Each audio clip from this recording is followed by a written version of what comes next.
Well, we've been speaking about Radio Nova, and here's Radio Nova here, and we've had our anoraks and talking all sort of stuff about broadcasting and things. Because Lennie here was a DJ on the new Radio Nova, which came on the Sky satellite way back in the early 90s, and that was after it left Ireland with Chris Carey, and there's a whole history behind that. But we're here to discuss UFO related things, and we're here to discuss UFO related things. This is the Radio Nova t-shirt, and we've even given Lennie a sticker from that era, and it's all about having a good time. And we're going to feature some of his photographs, not the ones that he's left in his laptop, which have been taken away. Not that I would say that or whinge on about it. See, it's quite a difference when I take away the blue light. Okay, Lennie, take it away. Thank you. So, going back to what I was saying about going down to Devon and finishing up with Nina, who was down there seeing all the stuff that was going on. I then started to go deeper into, the alien side of things, because up to this point I was seeing craft flying around, catching it through night vision, occasionally seeing it with my own eyes. And I heard about people being abducted. I wasn't too sure about that, but I knew there was something going on. And then obviously the confirmation that these beings were doing something here on planet Earth with the Nina, I call it the Devon experience, if you like. I wanted to take it to another stage. So I started doing more research on the alien side of things. I like to call them the others. A lot of people call them ETs, extraterrestrials. Well, a lot of them, I think, are here. They've always been here. That's my own take on it. So they're terrestrial, if anything. And we do obviously have stuff coming in from outside. But a lot of the craft that I was seeing, they were obviously very particular about the way we were looking after the planet. That was the point I got up to. So looking after what we are doing with the planet, are we looking after it? Are they concerned? Yes, it looks like they are, because they keep checking everything, seeing what we're doing and contaminating it. So they're very particular about this, And also, like I said before, where there's disasters, these spheres are always seen. So whether it's volcanic action, whether it's earthquakes, a boat on its side, you have a look, and now you know what you're looking for. You see in the sky, on newsreels and stuff, 9 times out of 10 you'll see something flying around out there. Sometimes it makes it to the news itself because they see it and now they're starting to talk about it. Whereas back in the day, of course, they never did. So going to the next level, I started researching about the alien side of things, and then I was thinking, well, where's this all leading to? I did a bit of research, believe it or not, on Bigfoot. Because at the time I didn't really believe in it. I thought it was an animal, nothing more. And did a lot of research in the end on that, just to find out if there was any connection. And I found something remarkable. I've come to the conclusion that Bigfoot is actually a hairy man, which is what the natives used to call him. So his hair all over his body, but not on his face. And big type of chap, 7 foot, arms all the way down, 3/4 of the way down, very powerful. They're seen around a lot of countries around the world, not so much here in the UK, but obviously America, Canada, and in the North and South Poles, they've been glimpsed, and of course they're white over there because of the snow and everything. The abominable snowman, I believe, or the Yeti as they call him, but it's all part of the same animal, man. There's 2 camps. One lot say they're animal, one lot say they're human. I'm in the human camp. And I discovered something. And I discovered that where every time a Bigfoot is seen, UFOs are seen. And I'm thinking, is this just a coincidence? So I went in a bit deeper on the research, and where Bigfoot is seen, orbs are seen. So I started talking to people around the world that have seen Bigfoot, and the one thing that kept coming up time and time again was that, Richard, I see Bigfoot, hairy man, comes in, there's talk about him going through people's gardens, picking out chickens. They throw rocks at people when they go into these national parks. They have rocks thrown at them and they see a glimpse of a hairy man in the distance. But at the same time, if you find the date and the time that this happened, there'll always be orbs or some sort of a UFO sighting. So I thought, well, this has got to be more than a coincidence, the two being connected. And then I found a third connection. And the third connection was missing people in national parks, missing people in the back gardens of houses, people going missing and never found. Or if they are found, they're found under very strange circumstances. And then I had stories where people were hiking and they said they thought they saw what they would say was Bigfoot, but he didn't walk like Bigfoot. Bigfoot has big strides, you probably know from seeing photos of their footprints, and they have a massive stride because they're very big, very tall. But they said no, these were like floating, almost like they were gliding along, but really quickly. And they were gone literally in an instant. And at night time they had red eyes that glowed. So I came to the conclusion that there's two types of Bigfoot, and this is where it gets very interesting, and this is where I've come to it's all basically connected.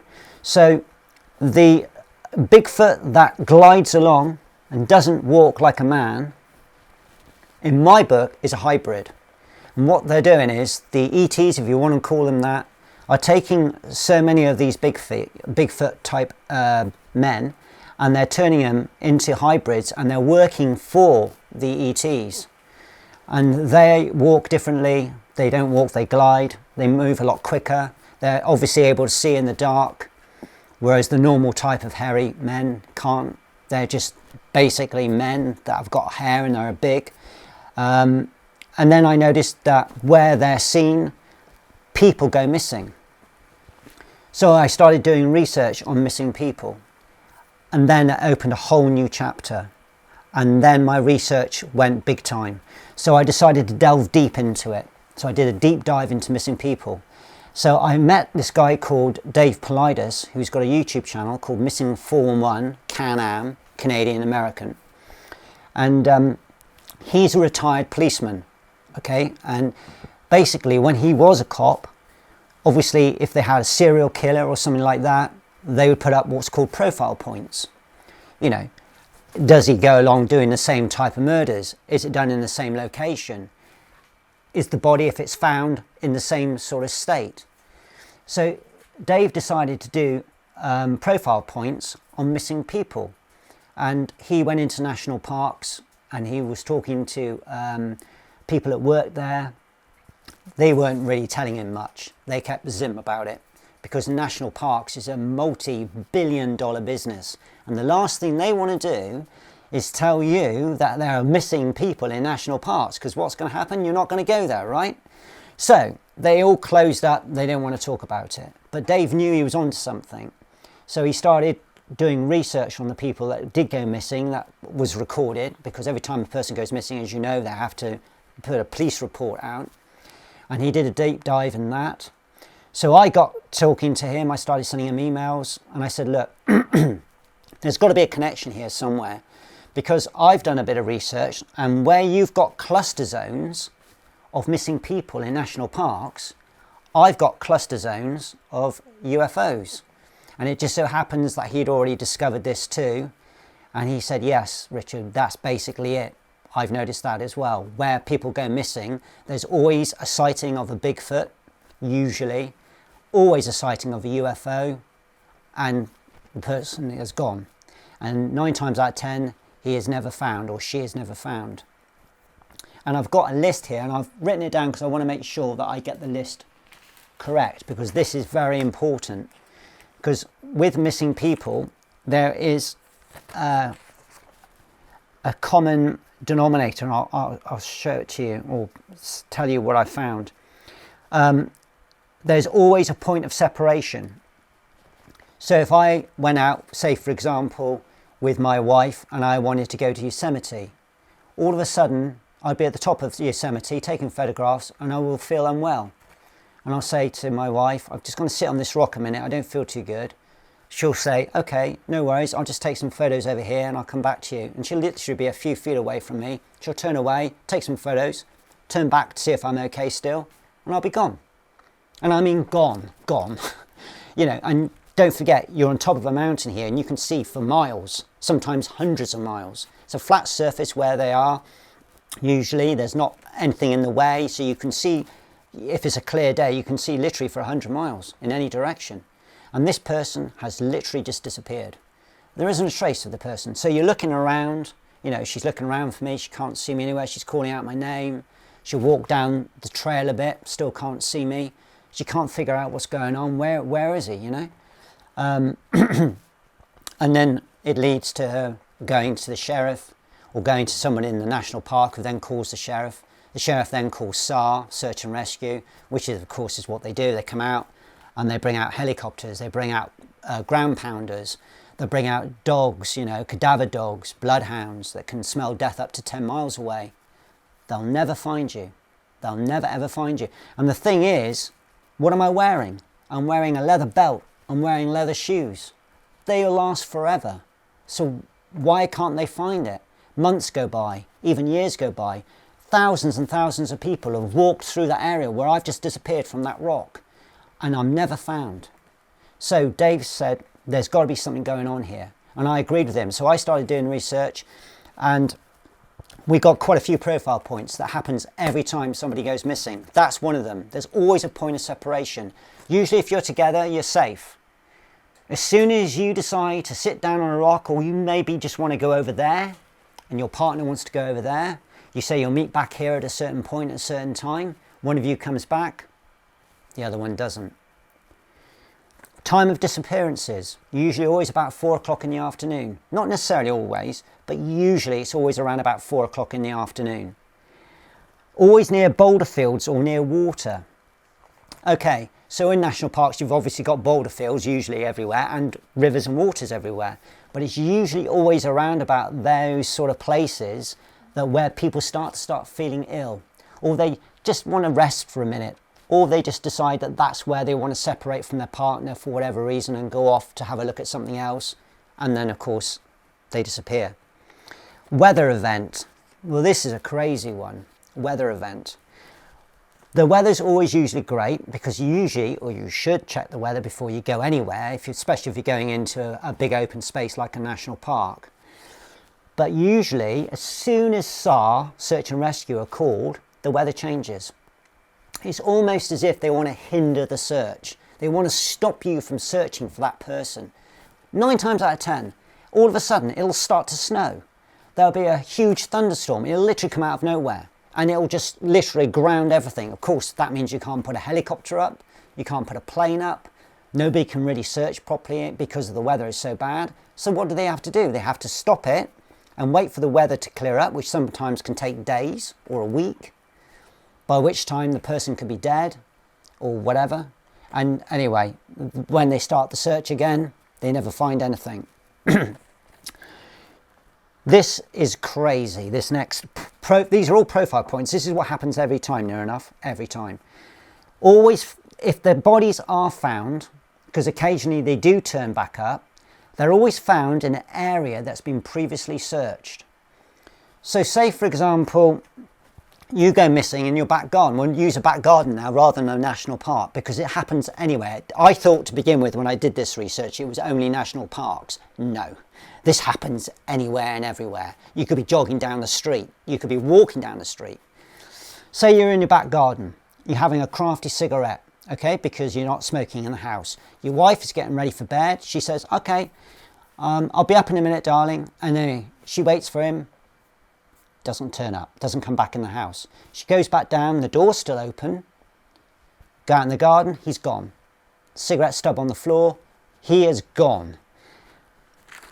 So, what happens then? They obviously bring in the sheriff brings in a search party, they search around the house, they search in the house, they search the area around the house, they go down the road. They have, depending on how old the person is, they have like a search distance. So, for example, if it's a 3-year-old, they know a 3-year-old isn't going to walk very far, so the search distance probably wouldn't be more than 1 or 2 miles. If it's a grown man, of course, it'll be further out. But they go back and they all search again, and they'll search again. And then sometimes about 10 days later, the person who went missing out the back garden will be found again, dead, usually naked, face down, in the grass, actually in the area where the police have searched many times before.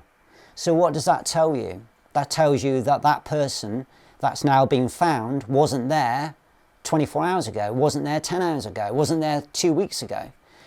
So where has that person been for the last 10 days? And this, now it's starting to get interesting. This is when it started, I thought, yeah, there's something going on here, right? Because A, where has this person been for the last 10 days? And then the person turns up, and get this, they do an autopsy, which they always do, usually in cases like this, and the time death was apparently 10 hours or 12 hours or 15 hours. But the person went missing 10 days ago. So that tells you that person's been alive virtually up to the time that the body was found. And the body is usually always found naked. If the body is not found naked, it's either found with clothes that aren't theirs. So in other words, the wife or the husband doesn't recognise the clothes that the body's wearing. Or they are the clothes, but guess what?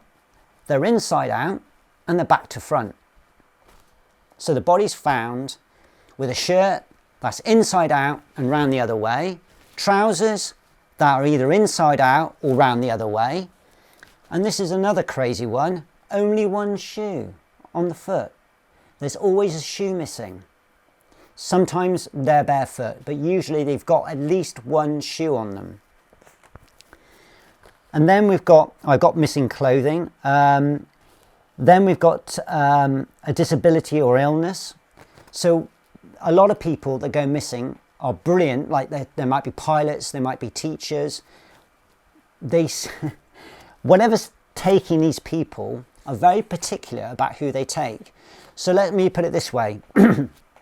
Say I needed a load of people, hundreds, thousands of people, and I wanted them for something specific. I'm not just going to take anybody. I'm not going to take a hobo, somebody who sleeps on a park bench or something. I'm going to be very particular about who I take. So it's going to be somebody who's like I said, a teacher, a pilot, a professor, somebody who's got letters after the name, or it is an ordinary person, if we can call them ordinary, but they have something wrong with them. They have an illness, or they may be autistic or something like that. They are taken as well. So really, no one is safe. No one. It can be anybody within reason. So, going into this again, I found a lot of people that get taken, not everyone, but I would say, I think my percentage was something like 68% of everyone who's taken mysteriously and strangely are German. Or they are a German descent, or they just have a German surname, because somewhere in the family they've got German brothers, sisters, or whatever, half brothers or sisters, which I thought was very strange. Dave doesn't know why. I don't know why. We're still researching it to this day, but they seem to like to take Germans for some reason. And there's thousands of stories where people are with groups, they decide to separate, and there's your point of separation, and then of course it goes from there and it escalates, and then they go missing, and then either they're never found again, or if they are found, they're found dead. Occasionally people are found alive. They're usually young children, or they're grown-ups who can't talk. Interesting, don't you think? So they can't tell you what happened. There was one incident where I think she was 8 years old. She went missing from a back garden. She was playing with a dog, actually, and the dog went missing too. And they searched for her, couldn't find her. 3 days later, she was found 15 miles away in a bushy area, naked, and one of the search and rescue team heard a dog barking, went into a bush, found the girl with a dog walking towards her. Obviously both rescued. The dog was a bit dehydrated, otherwise the dog was okay. She again was a bit dehydrated but fine. There was no scratches on her, there was no marks on her. And she was 20 miles away from her, about 15 to 20 miles away from where she lived. So how is this possible? And she was 8 years old. And don't forget, what do children do at night time? Well, they get down, they go to sleep, right? I mean, you're not going to walk in the dark, are you? Children especially, they won't walk in the dark. So where did she go? She obviously had help. So then we go to the next level of the research, and we find that with the missing shoe, with some other anomalies on the body, because sometimes they might have a little bit of bruising. If they do, it's always usually on the shoulder or the head. This denotes that they were obviously picked up, and I'm talking upwards, and then when they're dropped back down again a few days or a week later, what happens when they drop onto the ground? They hit a shoulder, right? They hit the head, they then roll, come to a stop, and that's where they're found. And this is what we think is happening. They're being picked up, and then whatever is done to them is done to them, and then if they think, no, we're not going to keep this one, we're going to drop this one back, that's what they do. We found clothing in trees. We're talking about trees that are like 100 feet high. A walking stick. So far up that fern tree, that would be impossible. You'd need a helicopter to drop the walking stick out to get it onto that part of the tree. So it obviously means that that person who had the walking stick, when he was pulled up, dropped the walking stick and it landed at the top of the tree. I mean, the stories just go on and on and on. So then I thought, well, I wonder how long this has been going on for. So we go records, we go back, we go back, we go back, we go back to when records first started. In countries, of course, of language where we can understand, and it's been going on for centuries, and I mean centuries. So it probably has been going on even before that, before records began. It's probably been going on ever since we've been here, to be fair. So what does it all mean? You know, you got the abduction where you're lying in bed and someone says, oh yeah, I got taken, I went through the wall of my house, I saw cobwebs, spiders, and I go out, I go up into the sky, I see a light, and I get taken. These things happen too, I'm sure of it. But they always get put back in bed, and the husband is lying beside them, doesn't hear anything, probably because they've been made not to. So, I'm thinking, you know, there's got to be some, they can't just like disappear. There's got to be a way of doing it. There's got to be something that's going on. And then Dave came across, I'm not taking the credit for this, this is Dave Politis, this is all his work. I've just followed him and basically carried on with the research because of the point of the UFO thing. Dave came across something very interesting. Do you know what he found? In the autopsies, when you do an autopsy, they check for certain drugs and things that you've got in your body. For other types of drugs, in America, I don't know about this country, you've got to pay $1,200, so $1,200, and they'll do a second autopsy, but you have to pay for that. And they check for things like GHB and you know, other stuff like heroin and stuff like that.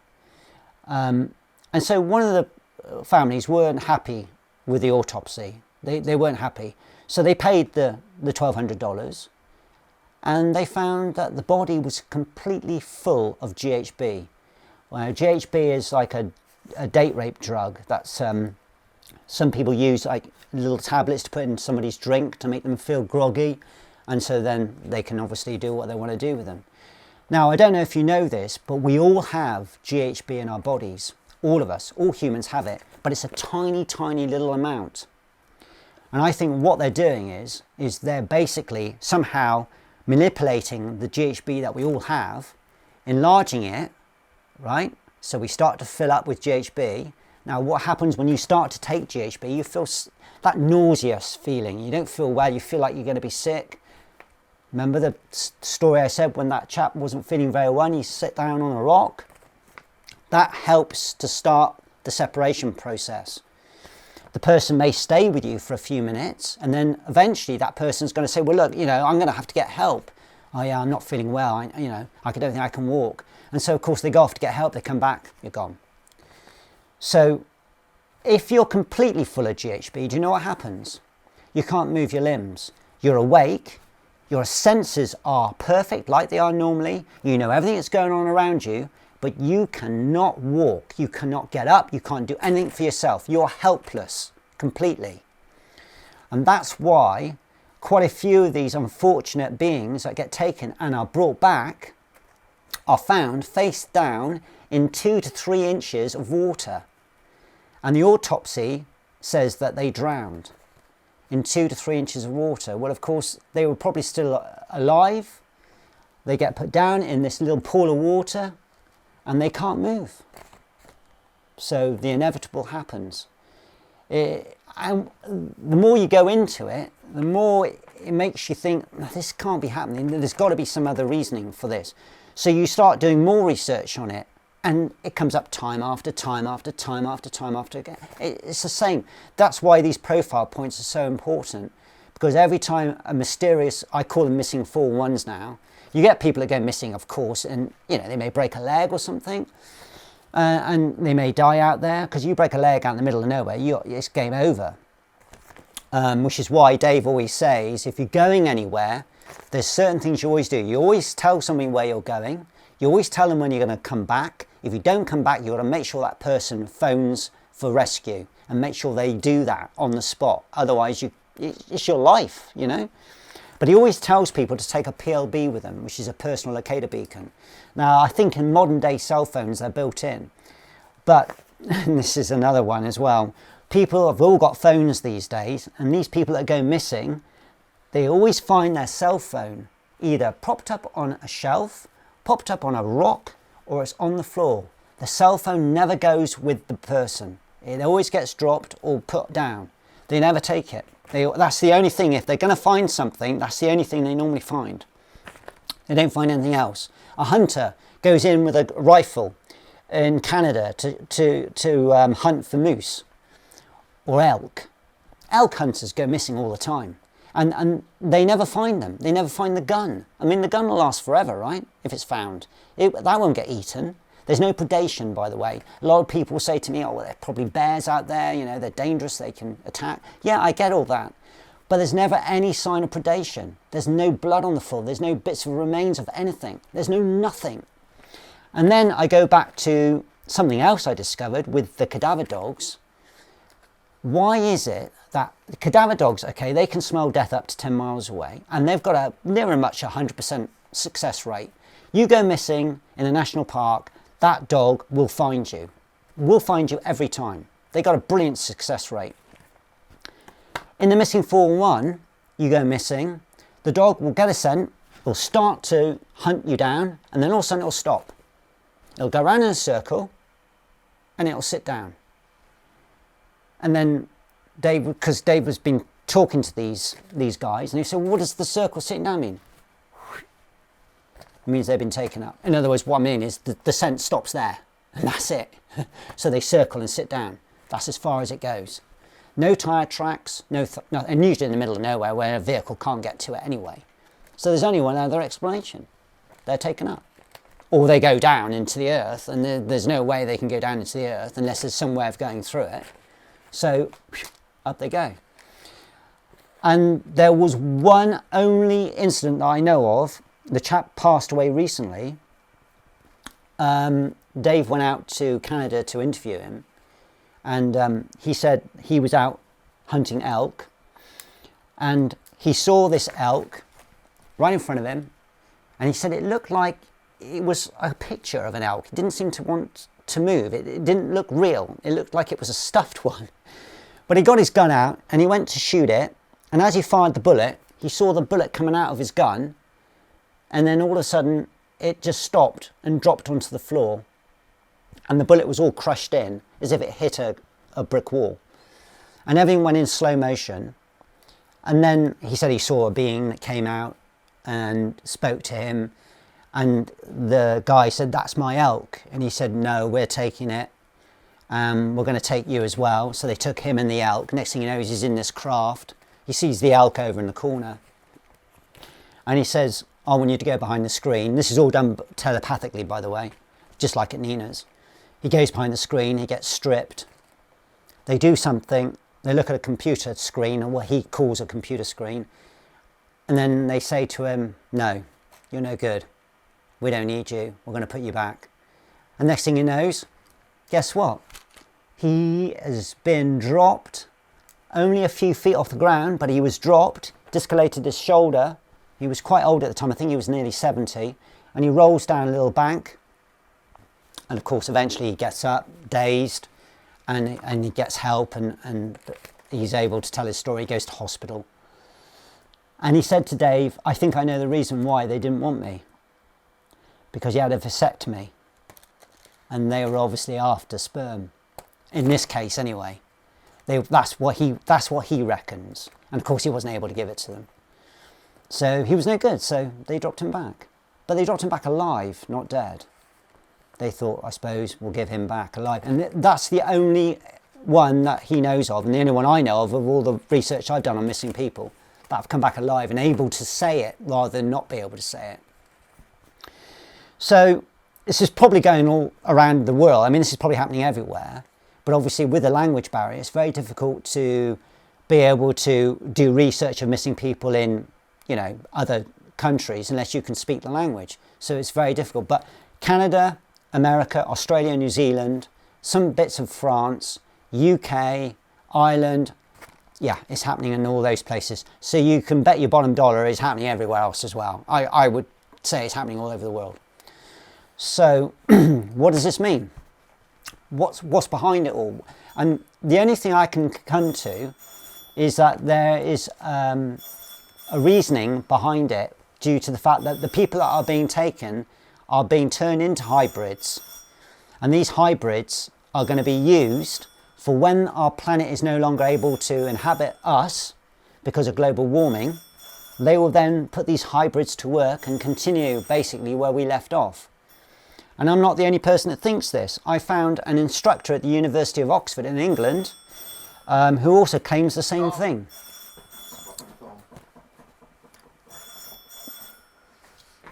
They're going to keep ringing. Right.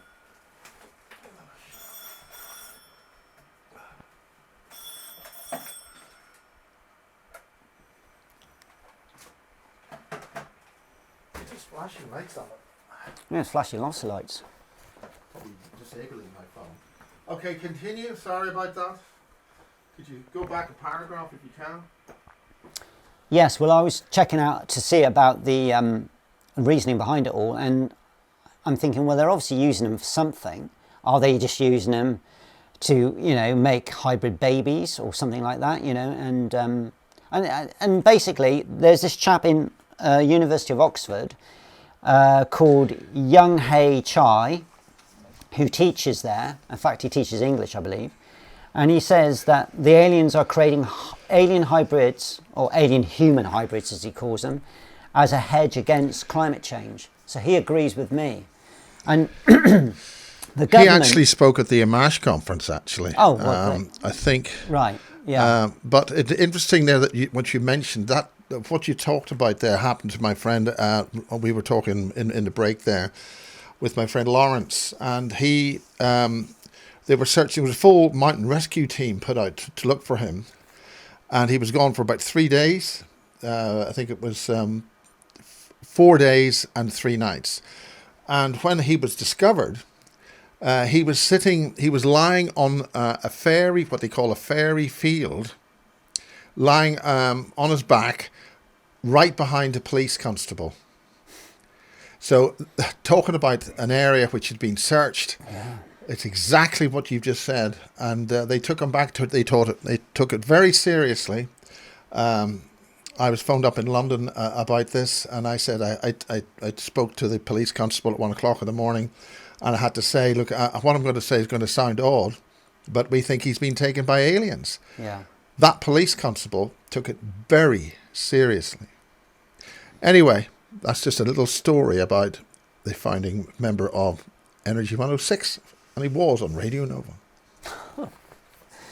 So this gentleman agrees with me, and I think, the government have told you, you can change climate change, we can stop climate change.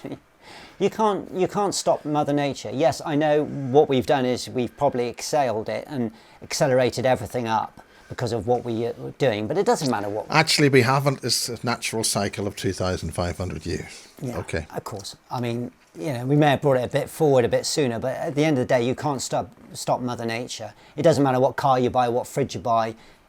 Climate change is going to happen. Trust me. It doesn't matter what you do. It's going to happen. It's just a way of Mother Nature emptying out her trash. That's all it is. That's all it is. And then it'll start again, and of course it'll be the opposite next time.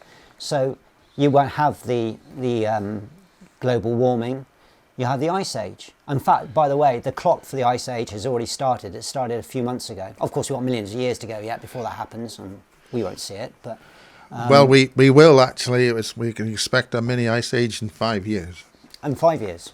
Okay. 5. But which happens to agree with the World Economic Forum's targets. I wonder why they know what's happening, and they're making us run in the opposite direction. That's data.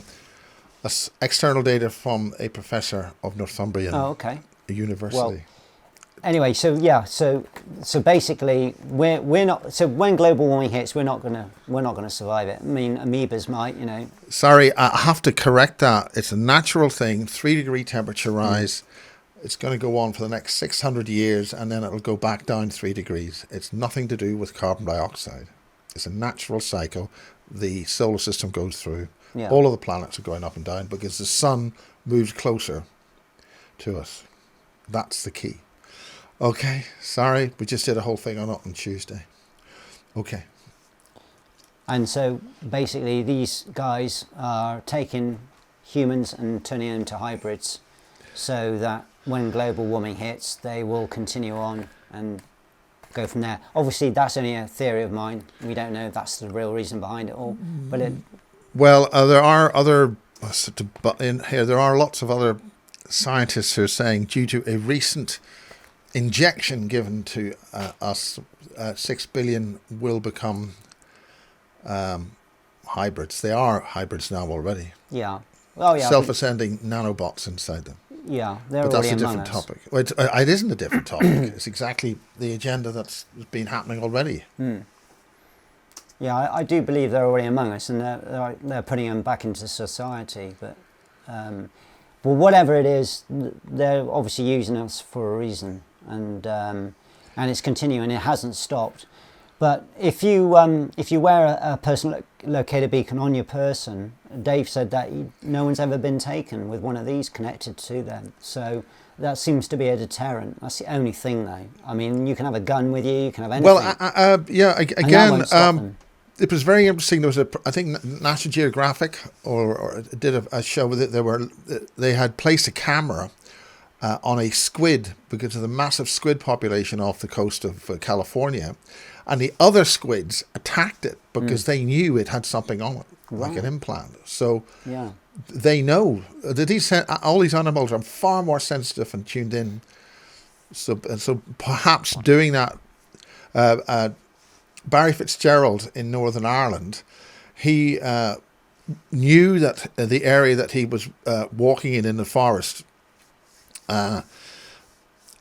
could be taken because he'd studied the layout of the way that the trees had grown in a spiral, and so he knew that, and plus he's using electric field density meters, so he knew that this area was sensitive to potentially a portal, and so he had his wife driving his car or his 4x4, and he started to be taken. And he had to go through that experience for the point of view of the experiment that he was conducting, so that he started to be taken. And if he hadn't had his wife driving slowly to take him out of that zone, he would have been taken. Yeah. So it's continuing on. It hasn't slowed down. If anything, it's speeding up. People are going missing every day. Obviously, loads of people go missing every day, not necessarily all for that reason, but. Usually, that was just an example of somebody doing an experiment based on electrical field density readings. So my research still continues on that. But where people go missing, there's always usually a UFO spotted in the sky at the same sort of time. Bigfoot's always around that area as well, or usually seen around that area. Well, I'm going to butt in again because where Lawrence was taken, there were UFOs in the next hill. Oh, right. There was a caravan park on the other side of the border on the next hill from where he was taken, Yeah. and there were UFOs seen. In a caravan park, Yeah. or car park, broad daylight in that area. Yeah. That's it. Yeah. Yeah. It's usually daytime as well when they are taken. Yeah, that was broad daylight as well. Yeah. Yeah. Amazing. So a lot of things you're saying are I'm ticking boxes for you.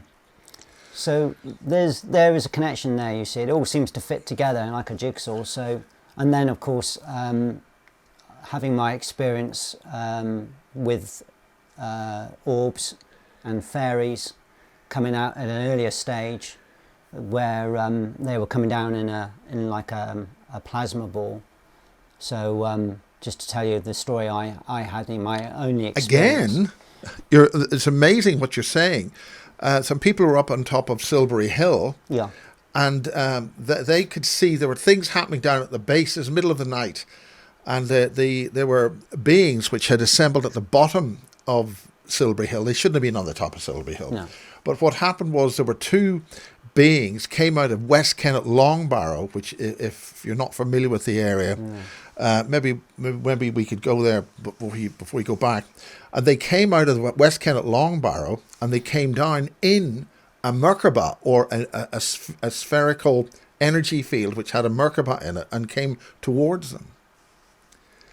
Wow. Again, that's ticking boxes of what you're talking about. You're doing brilliant research. Continue. So I got in contact with, well, he found me actually on Facebook. Rod Richards, his name is. Robert Richards helps to set up the Glastonbury Festival every other year, and he's been seeing fairies for years and years, and that's basically how he told me. He said, and he's seen UFOs out there all the time. And whereabouts is that exactly? This is actually just outside of Glastonbury, in Street in Somerset, and there's a particular field that he goes to where he sees all this activity. But he just for an example, there is actually an interesting encounter he had with a UFO, which also Nina had, and of course Rob Richards doesn't know Nina, Nina doesn't know Rob Richards, but she did also tell me that a craft came down, and out of a craft came a big TV screen, and there was a load of symbols going across the screen, and then the symbols came into English, and that started to communicate to her. This was before she could talk to them telepathically. She said they had a TV screen they used to communicate with her on.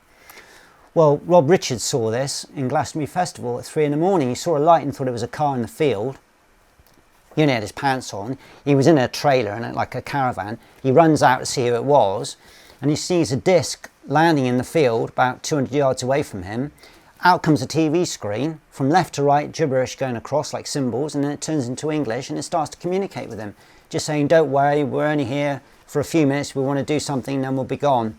And he would stood there looking at this thing, thinking, what am I seeing? So, same thing, you see. Nina saw it, he saw it, don't know each other, different times, but there we are, there's confirmation of that. Anyway, he said to me, do you want to see fairies, Richard? So I said, yes, please. Why not? Let's go for it. So he met me in a pub in the street. We had one glass of Guinness, and then we went to this field. Now I had to drive behind him. He was going rather quickly. It was at night time, and we were going through all these different lanes and everything, and eventually we got to this clearing, and there was like a bank on the side which we parked up against, and there was a little fence, and we got over the fence and we went up, and then we were quite high up, and we could see Bridgewater and Taunton in the distance, and there was this grass majestically blowing. It was a beautiful field, we could see for miles, and there was tree line down at the bottom. And so we got into this field, clear night by the way, lovely weather, could see the stars. I wish I'd brought my night visions, but I didn't. And no fairies. They're not here, which is unusual, said Rob, because they always are. I said, right, okay. So we walk around for a bit. No fairies. And then after about 3/4 of an hour, I'm thinking about going home. And then there was this light at the bottom of the field where this tree line was. And Rob said, I think there might be a car down there with the headlights shining up. It might have gone into the fence. Should we go and have a look, guys? And I said, yeah, okay. I was with Sherry as well. She came with me. And Wyn Keach was with me as well. So You know, there was quite a few of us, and we all ran down to where this light was, and there was no car. It was just a plasma ball about 20 feet off the ground, just hovering there. And I said to Rob, oh, I've seen these before, these the plasma balls. And he goes, yeah, that's right. And I said, wow. And then all of a sudden it just shot straight up and it all went dark. And that was that. And I thought, oh, okay. That was good though, at least we saw that. And then in the grass was thousands of these little green lights. All I can describe them as fibre optics, like you get through a dance floor. And Rob goes, oh, there they are. I said, well, these are the fairies. He said, yeah, at night they glow green like fireflies. And I went, oh my God, I'm stepping on them. I mean, they were literally everywhere. I mean, the field was huge, and it was this, as far as the eye could see. You know, in groups of 3s, 4s on their own. And he said, oh, don't worry, you can't hurt them. You can step on them, it's fine. They go down into the soil, and then when it's safe, they come back up again. And I'm thinking, they're just little green lights, the little dots. And so he said, no, get down and have a look. So I got down on my knees and had a closer look, and sure enough, they were tiny little beings with, I don't know, it's hard to explain, but like some sort of tunic on them, like some sort of like garment. And they were huddled up like this in groups of 3s and 4s, and they seemed to be asleep. And so after about 5 or 6 minutes, I was like, I'm going to pick one up. So I go down to pick one up, and as I go to pick it up, it goes down into the soil like it's on an elevator, and it sort of just goes straight down. And like, oh, and then I back off, and then they come back up again. And Rob said, if you stay here long enough, they'll fly up onto your shoulder, into your hair, but it's normally daytime. You need to come back really when it's daytime.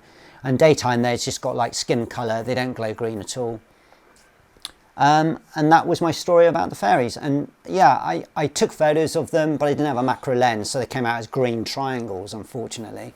So I wasn't really prepared. I mean, they did come out.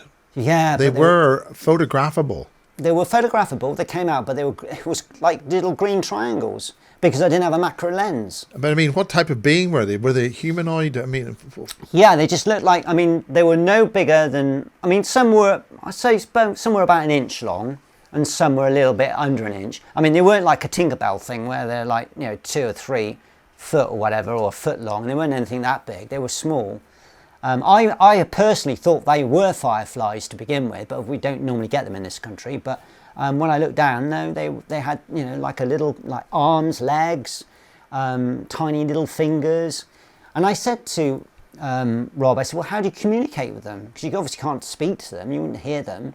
He said, oh, telepathically. He said, they come from Belgium. I said, oh, really? He goes, that's what they told me. Yeah, they come from Belgium. I said, oh, right, okay. And he said, during the daytime, they fly up onto your shoulder. And he said, I brought an Australian rugby team up here once, and there was a strapping 7-foot guy, and it flew up onto his shoulder, and he went down like a tree. He fainted. He's shown Princess Diana when she was alive, Prince Charles, who's now our king. When they came to the Glastonbury Festival, afterwards he took them up to this field. He's shown Mick Jagger. A lot of celebrities have been there. A lot of celebrities have seen it as well, during the daytime and at night time. He's got photos he had on his phone with them all, So he had proof, he had them. So, yeah. Now, I thought, well, I'm going to go back up to this field during the daytime. Without Rob and the others, I'll just go up on my own, and I'll have a look for them and see what they're like during the daytime. Could I find that field? No, I couldn't. When I left the field, I said to Rob, how do I get back onto the M5 to get home? He said, oh, it's literally carry on this road, 6 minutes, and you'll get down to the junction. So I thought, well, it can't be that far away.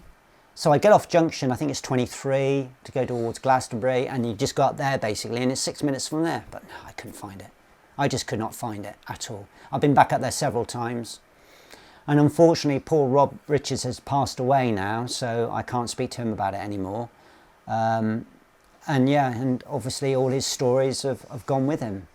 So, but that was my encounter with the fairies. I will say this though, like I said to you, clear night, beautiful, stars out. I get 6 minutes, 7 minutes, I'm on the M5, and all of a sudden I hear this noise in my car, like somebody's throwing stones at me. I'm like, what the hell's this? Hailstones. And I'm not joking, big hailstones coming down on the car. And I'm like, what? And I put the wipers on, and so where that came from, I do not know. weird weather event, right? Just like with Missing 411. All of a sudden the weather changed, down it came. So that was a bit weird. But that was my experience with fairies. The only night I had. And like I said, I went back again to try and find the field, couldn't find it, unfortunately. But yeah, something very strange. And they came in that plasma ball. And Rob did say to me, I never knew they came in that plasma ball. Because I thought it was something else. He said, because every time I come up here, like I told you, they're always here. I come up to this field, they're always in the field. They love this particular field for some reason. He said, I've never seen them arrive like that before. I said, well, they go, first time for everything. So, which is why when we first got there and they weren't there, he found it strange. Because he said, it's the perfect weather for it. Because apparently they don't like rain, they don't like wind. So it has to be the right conditions. So as long as it's a clear, crisp night, or clear, crisp day, you know they're going to be there. If it's raining or it's windy, they're not going to be there. So that's my story on the fairies. And then... That's absolutely fascinating. Yeah, I mean, to be honest with you, I mean, I don't always tell this story to everyone, because when you start talking about fairies and you're trying to get people interested in the UFO side of things and missing people, the last thing you want to do is say fairies, because then you've lost them. They've gone. Well, I think this is very important. Steve Mera made a very important presentation where he brought a lot of the whole realm of strange phenomena together into one. So by isolating it in separate categories, you're missing an awful lot of data. Yeah, exactly. I remember, I mean, you couldn't make this up. It's so surreal. I was dying for a pee. So where the wooded area was, I was out there having a pee, and I'm having this pee against this tree, and I'm looking around. I'm surrounded by fairies. I mean, you couldn't make it up, right? You just could not make it up. Did they object to the? I was very careful where I aimed. No, they didn't. Well, yeah. I mean, you just couldn't make it up, right? It was a surreal night, and I'll never ever forget it. Like I will never forget everything else I've experienced. Well, there is an Irish guy. He was in Glastonbury last year. We were trying to hold a bit of a conference there last year with some Irish people who'd come over, and they were familiar with the Fae or the fairies. And are the Fae the same as fairies or whatever? I think that's just another name for them, isn't it? It's just another way of explaining the same sort of phenomenon. I know there are supposed to be different types of fairies. And I mean, there probably is, I don't know. But the ones I saw weren't necessarily the ones that other people have seen. Other people have seen bigger types of fairies. I know a family, I mean, this is only from their experience telling me, I haven't seen this, that have seen a little chap, about that big. I mean, what's that? I don't know, about a foot maybe, just under. And he was wearing like a Robin Hood costume, and he had like a spear in his hand or something. They were having a picnic. Basically, the story is they were having a picnic in a field somewhere. I can't remember exactly where it was. It wasn't in Weston. But they told me the story from one of the conferences I went to. So she's with her husband, she's with her family, and they see and hear a rustling, and they see something coming towards them, and they think it's a puppy. I think, oh, someone's got a puppy. And as it's coming towards them, they realise it's not a dog, but it's just this little human guy. And he's holding a spear. And they're looking, they're thinking, is this like a robot toy or something? And if it is, it's remarkable. And then he shouts something, and they can just about hear what he shouts out, something to them, like go away or something. It was something like, go away. And then they get up to get closer to him. He turns and runs. So I think it's the husband runs after him, and he loses him in the undergrowth. So they are little people. I've never seen it. I'd like to, because that's a bigger version, if you like, I suppose, of what I've seen. Like it's something else, an entity, a humanoid of some kind. But at least they were able to see it properly, and it was in the daylight, and it had a dirty little face, and, you know, had the spear in his hand, had this tunic on, and had a hat and everything. I mean, you know, she said it was like something out of a movie. And then they thought maybe they're making a movie up there. She thought of that as well, and then there was no one else around. It wasn't a toy. You could see it was human. You can tell immediately if it's something human or not, you know. So, and you hear stories, don't you, about elves, running around and people seeing them and that. Well, that's, I suppose, what that was, I would love to have seen that. So these things do exist, Anything like this? Very useful to hold my mobile phone. She's a beauty, isn't she?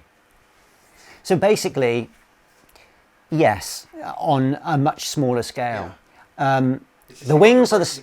You wonder where you get those kind of imagery. Yeah, the wings are obviously they were folded in, but they were that sort of shape. But they do have wings.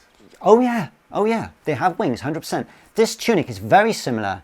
Now I see it, I didn't mention it, but the short sleeves, they were short sleeved. Yeah, tunic-y type thing. I would say that was it, basically. So that, in that size, is my fairy. Obviously it didn't have this. Yeah. Well, I just thought, I don't know why I bought She's that, beauty. but I got it at the market here. Yeah, it's lovely. So I'll just... So that's the sort of thing they were wearing. Well, it's interesting that this could be based on what you're experiencing. Yeah. Yeah, they didn't have any hat on. They had like that hair.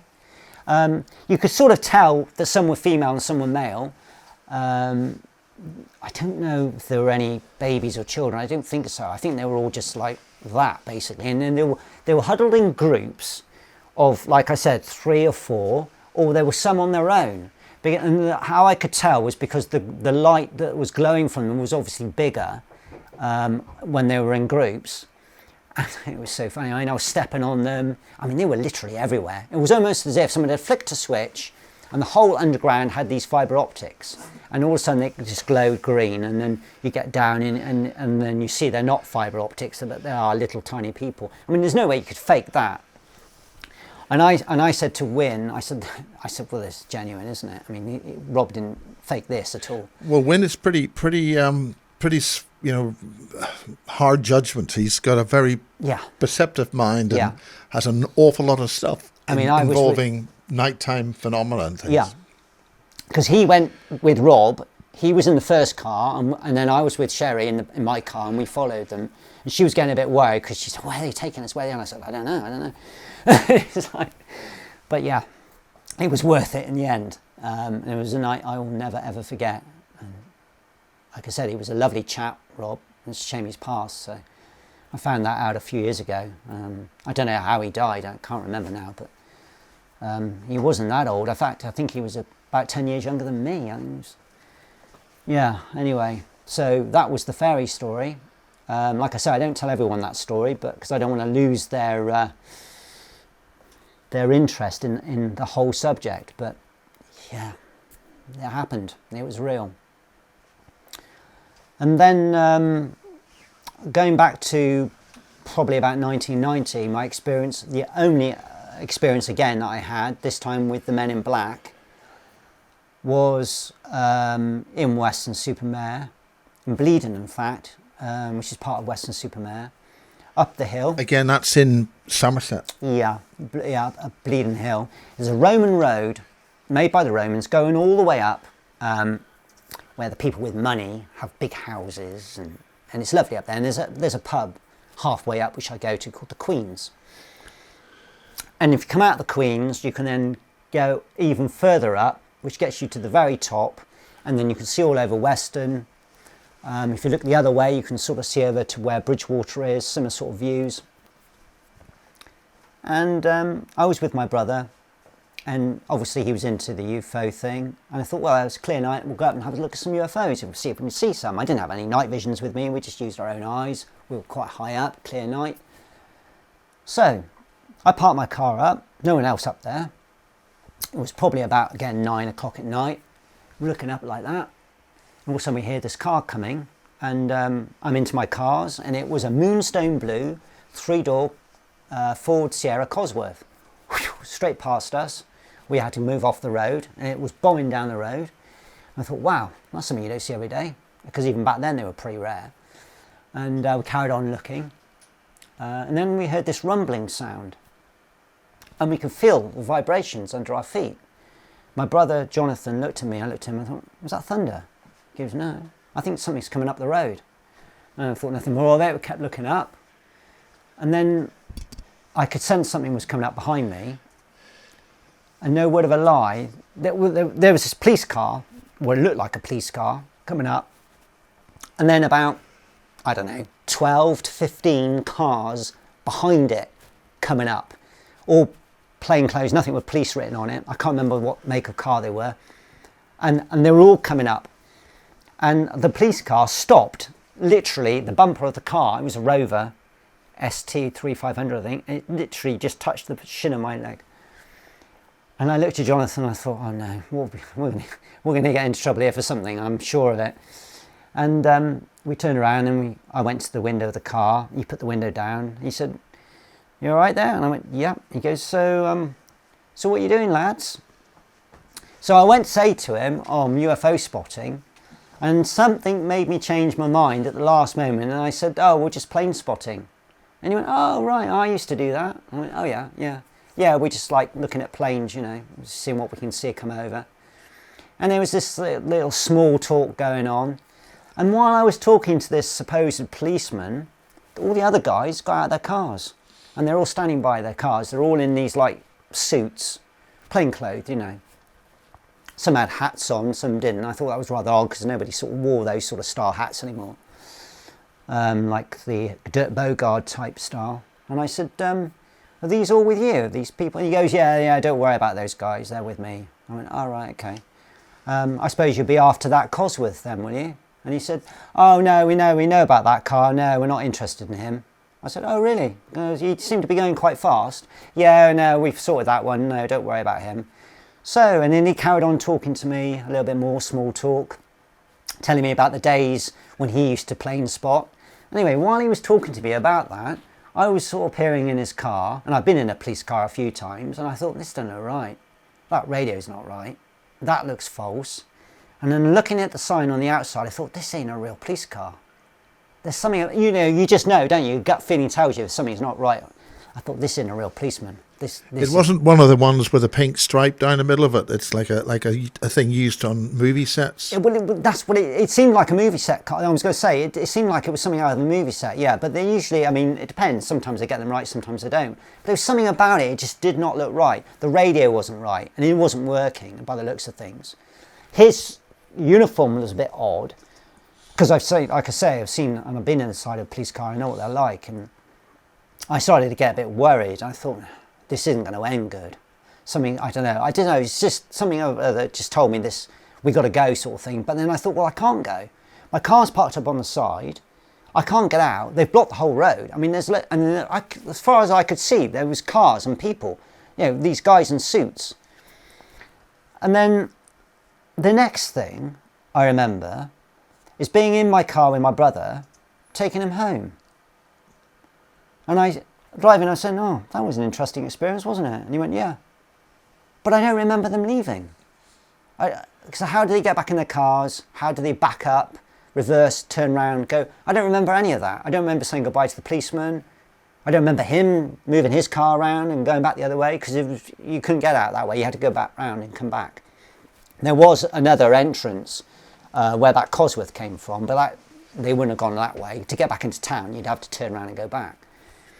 So all I remember is being in my car, taking my brother home, and then I dropped him off, and it's really weird because I didn't really think anything of it. I just thought that was it. And then as I was driving back home to my house, I saw the police car again, and he was coming up the other way really slowly on his own. There was no other cars, and I looked at him and he looked at me and he just sort of stared at me, and it was like a weird look at his face. He didn't look real, and that was that. So the next night we discussed it, and I said, John, I don't remember getting in my car. I don't remember them leaving. And he said, no. He said, now you mention it. I said, all I remember is you talking to the policeman, because Jonathan stayed out of it. He was just on the sideline. He said, next thing I know, I remember you taking me home. I said, yeah, I don't remember the bit in between. What happened there? We didn't think about checking time, whether we had any missing time or not. But anyway, we went up there again the next night, just to see if they'd come back. No, they didn't come back, but where we were before, there was a tree stump. Was there a whole tree? I can't remember. But anyway, there was part of a tree, and it was on fire. Literally on fire. And we could see the flames as we were driving towards it. We thought someone had a bonfire going.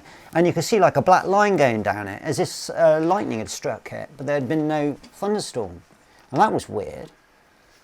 So, I don't know what happened. It was a Saturday and a Sunday. I don't know what happened that weekend, but that was really weird. So, were they the men in black? I don't know. That's what I call them. That's my experience anyway. That's what I call them. Whether they were MIBs or not, I don't know. But they weren't police. They weren't special detectives. There was something else going on there.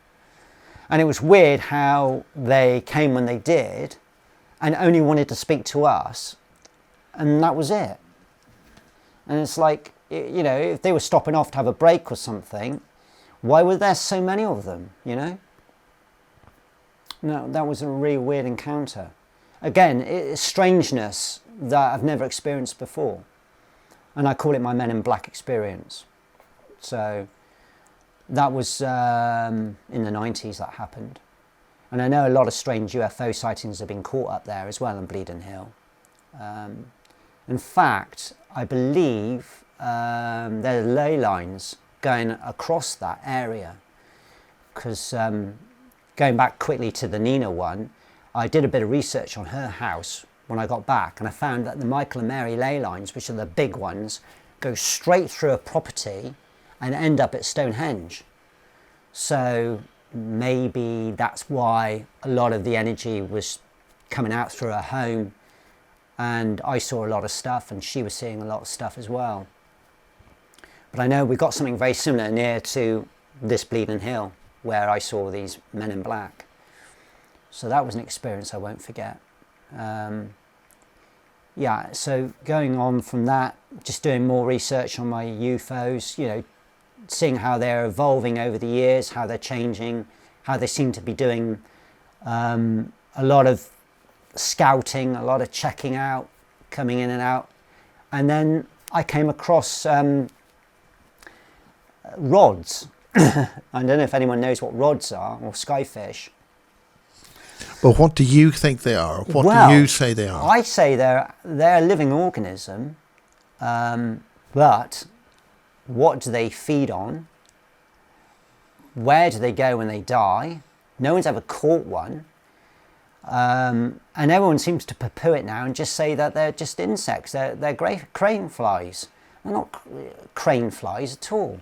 Basically, you've got like a strip, like a rod that goes out, and they can be literally that size, or they can be as long as a truck. And they've got these little fin things that go along them, like fish's fins, and they oscillate. But it's not going to make them fly that quickly. There's something else that propels them. And they move so fast, you can't see them with your naked eye. And the only way you can capture them is on a movie camera or a camcorder of some kind that can catch them and go in between frames, and then you'll see them. You may think you see something, but you're not sure. And then you go in between the frame and you'll catch it.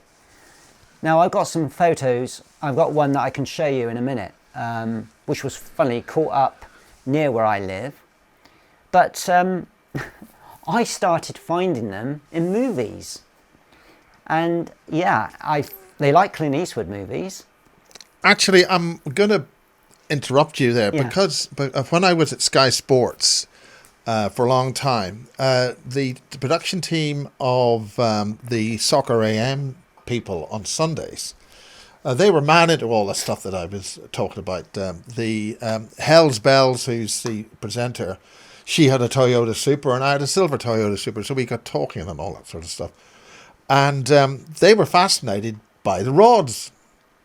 So they had a whole competition, Spot the Rods. Now, with broadcast ultra-high, fast scan, cricket needs these in order to get to see whether something's touched the wicket or not. They have these very, very high frame rate, professional broadcast high definition machines to slow down if there's at some kind of an item. and they were getting rods. Yeah. You quite literally had the batsman batting, and they spotted a rod. So it was called Rod's Watch. And this rod came the whole way down the cricket pitch, came towards the batsman, went over the batsman, and round behind him. Yeah. Now that's not some kind of effect from night vision, because a night vision adds about 3 or 4 frames, or maybe half a dozen frames together, and an insect on night vision can appear like a rod because you've got 6 freeze frames of the wings of an insect at night. So that is not an effect. We're talking about these broadcast machines running, I think, something like 250 frames. They're really, really fast scan machines. So that when they slow it down, they've got all those. TV is 50 frames per second. So if you've got, you basically speed it up by a factor of about 5, so it's about 250. So that is a professional high definition broadcast system catching rods, just in case you didn't know that. So there you go, Richard. Yeah, and I can believe that. And like I say, there was this guy in America called Jose Escamilla who I was friends with. Yeah, the very late, yeah. What a chap he was. Yeah, he had a. That's where it all came from. Yeah. He was Jose. Yeah. God, so many of these guys have left us. I know. It's. Yeah. I mean, yeah. It's a who's who now. It's incredible. And he, because obviously he was into the moon thing, saying that the moon's not black and white, it's colour. And all that, but anyway, yeah, he was catching skyfish, as it's also known as, rods, and he was telling me, you've got to do research on this, Rich. So I did. In fact, we were going to make a movie together, but that never happened because the poor chap passed away. But so when was that? Do you want to talk about that? Yeah, I'm trying to think when that was, because Ed Grimsley also knew him. Yes. They were doing something together as well. I think they had a video out called Space Wars or something. Yeah, something like that. And yeah, he was catching. I think it's important trying to remember these guys because well, it is very important. Because Jose was. We saw him in the United States at the International UFO Congress. Lovely chap. And he really worked hard, and he hired out a TV edit suite thing, and it cost a lot of us meager resources, and he made that brilliant film, Rods, and that was phenomenal. The amount of stuff that he was getting. That's right. In fact, I watched it the other night, found it and watched it again, and I was brought back so many memories. But he threw loads of money at it. I mean, he went into it big time on the research. Now the thing about it is that when you're this is one of the problems with converting TV pictures. The Americans have 60 frames per second, 60 interlaced frames. Now, the whole point about this is very important, because a guy called Ray Wardle, who I met, or rather he met me way back in the early 90s. He was getting ET craft flying through Red Rock Canyon, which is just outside Las Vegas, and he was getting stuff. The important thing is that a picture's made of alternate lines. It's called interlace, right? So one 25 frame. We're here with 25 frames per second of 50 interlaced pictures, right? In America, it's 60 hertz or 60 interlaced frames. So they've got a faster sample rate on a still picture. Yeah. Now, this is really important. So when you get a freeze frame on any video thing, you're playing back actually 2 frames. You're playing back a still frame with 2 sample rates, once a 60th of a second difference, which is a faster sample than 50 frames. And he was getting 2 objects in 1 frame, because the thing was moving so fast that in a 60th of a second it would move from here to there. Get the 2 objects. So on 1 frame, you've got a defined time of the length of that line, right?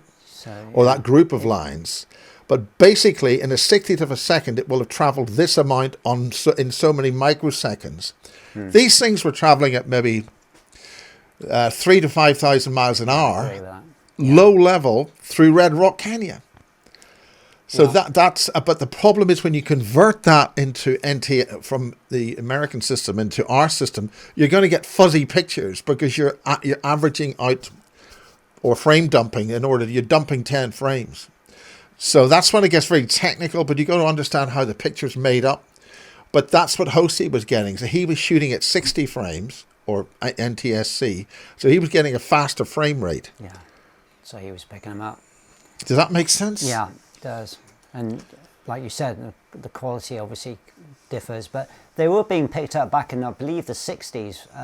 How it very first started, when they were very first seen, from what he told me, was there was this guy who had a camera and he was videoing boys jumping off the side of a cliff. They were diving into the water.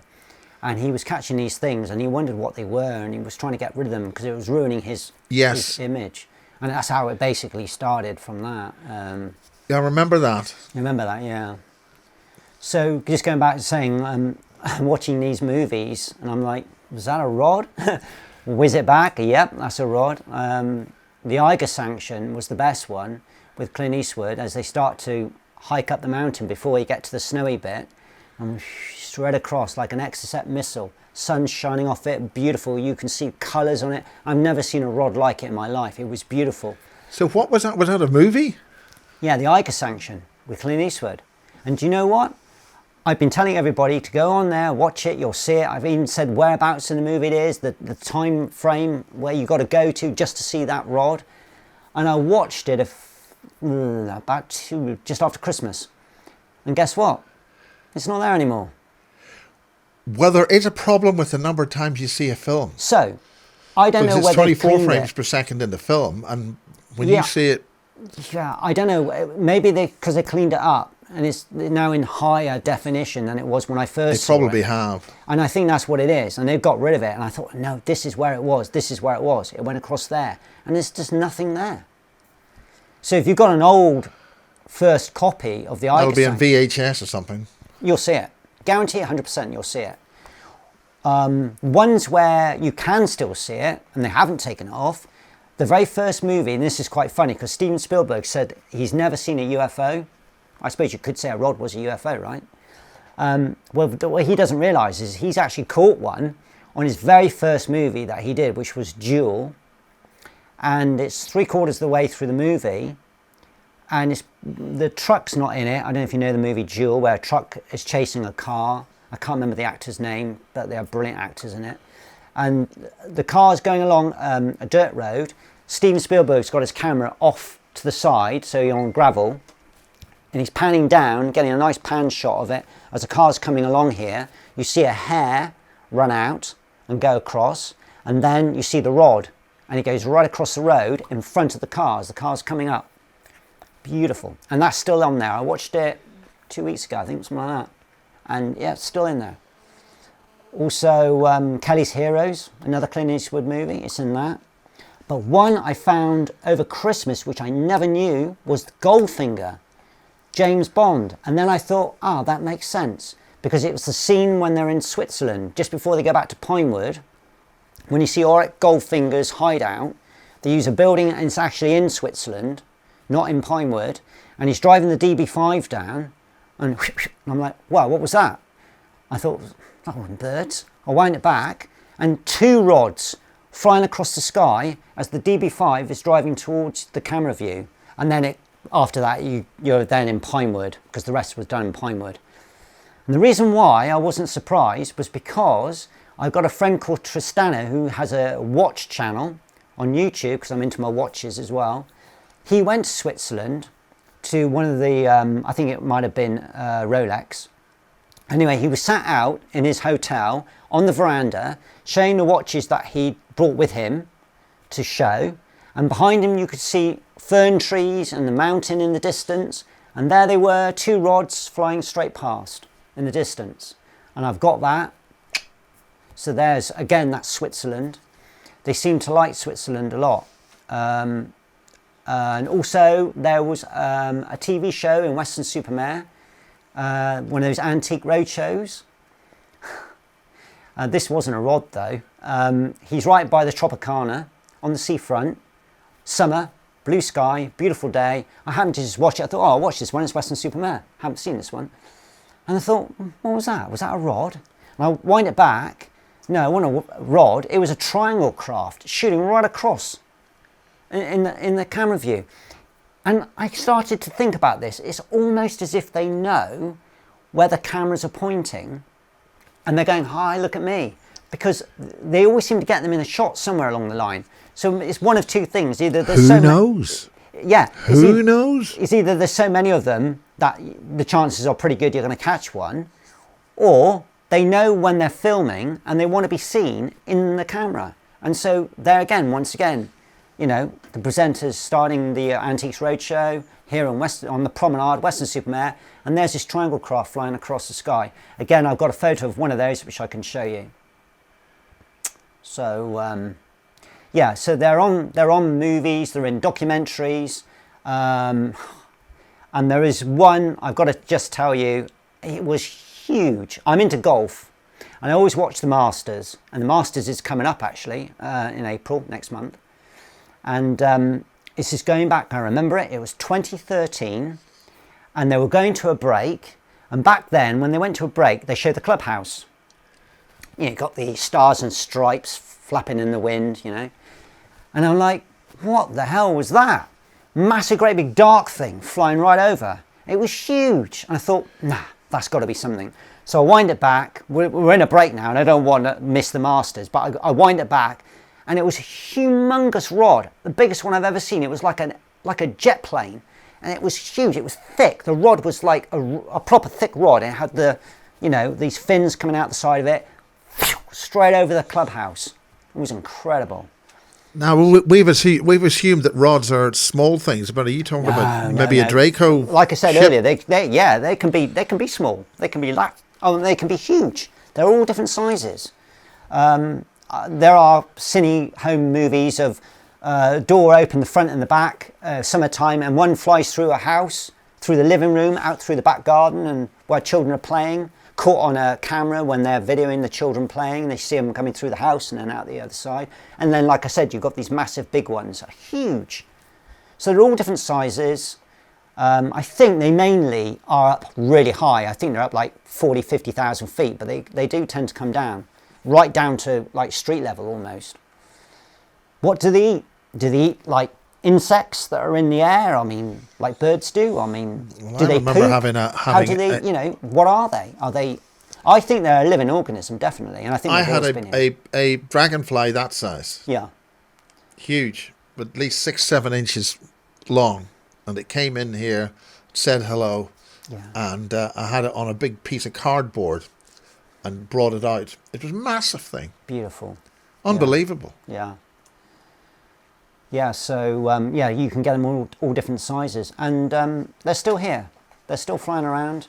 I think they've always been here. I don't know why they're part of the prehistoric, you know, region. I don't know. They didn't die out when the dinosaurs died out. Who knows? Crocodiles are still here, aren't they? And they're part of it. So where they come from, where they go, what they eat, do they poop? You know, we never see a dead one. We can't catch them, they're too fast. Because that's what Jose was trying to do. That was part of what he was trying to do before he passed. He was trying to catch one. I mean, did you actually have a chat with him directly? Did you? Absolutely, yeah. Oh, wonderful. Yeah, because he wanted to do a movie with me. He wanted me to be part of the movie that he was doing. We used to chat a lot on the phone, over Facebook. Yeah. And he was going to come over, like Ed was. When he came over, he was going to come over and stay with me. But of course, it never happened. We've lost a lot of people. I'd just like to mention Kevin Smith, who used to do a YouTube... Well, explain who he was. I'm not familiar with that. Yeah, Kevin Smith used to do a show, you know, throughout the week, Monday to Friday, and the Fridays usually was the big one. And it was people used to phone in and with experiences, and he used to, like, you know, do the research, and then he used to have them on, either on the telephone or you get them up on, you know, over the internet. Was this on YouTube or something? Yeah, absolutely, yeah. You Google Kevin Smith. There's another Kevin Smith who's a celebrity. He's a comedian, so it's not him. But he started out, right, with a laptop, a little small computer laptop on his lap in his dining room, and that's how he started, with a mic. And he started doing a show once a week called the Kevin Smith show or something like that. And it grew from there. I got to hear about him. I used to listen to him. He was great, he was. American guy. And he said, Rich, I want you on my show. I said, yeah, great, I'd love to be on your show. So we set it all up, got on his show, and I was on a Friday. It was on a big one, 2 hours rather than a 1 hour. And then afterwards, for about an hour, I was on the phone to him, talking privately. And he was telling me funnily enough, he was like Dave Politis. He was also a cop or sheriff. And experiences that he had, things he used to see early in the mornings or late at night. And then he said, yeah, the show will be up in about a week's time. Sure enough, it came up. And then I couldn't find it. And I was like, where's the show gone? And then I found that poor Dave Kevin Smith had passed. And some of the shows were still up that he'd done over the years, but mine was gone. Mine wasn't there anymore. And I still have the banner that he put up. Kevin Smith's show with UFO experiencer Richard Lennie and a picture of me and everything. And everyone's going, where's the show? Where's the show? And it's like, it's gone. Well, I hope nothing happens here, Lennie. Yeah, I know. I mean, not that I'm concerned or anything like that, but so, Radio Nova. I don't know. It was a shame. It was a good show. It was a good show. I was talking about Nina and everything, it was a good show. But never mind. So, and the poor chap passed as well, and I was upset about that, obviously. Ed Grimsley has passed. The night vision guy. Jose's passed. I mean, they're all, they're not here anymore. And they're all people that we should remember because they've done so much for the UFO community. Well, this is your opportunity to fly their flags. Yeah. I mean, Ed Grimsley was seeing craft when he was a child. His dad took him to the Sierras because everyone did hunting back then, and they still do. I mean, that was part of the blood, you go out with the rifles and shoot moose or elk or whatever. And he'd be there looking up at the stars, and he said he would see ships coming down. This is without night vision, it was with his own eyes. And his dad had already been asleep in the tent, and he was out looking at the stars.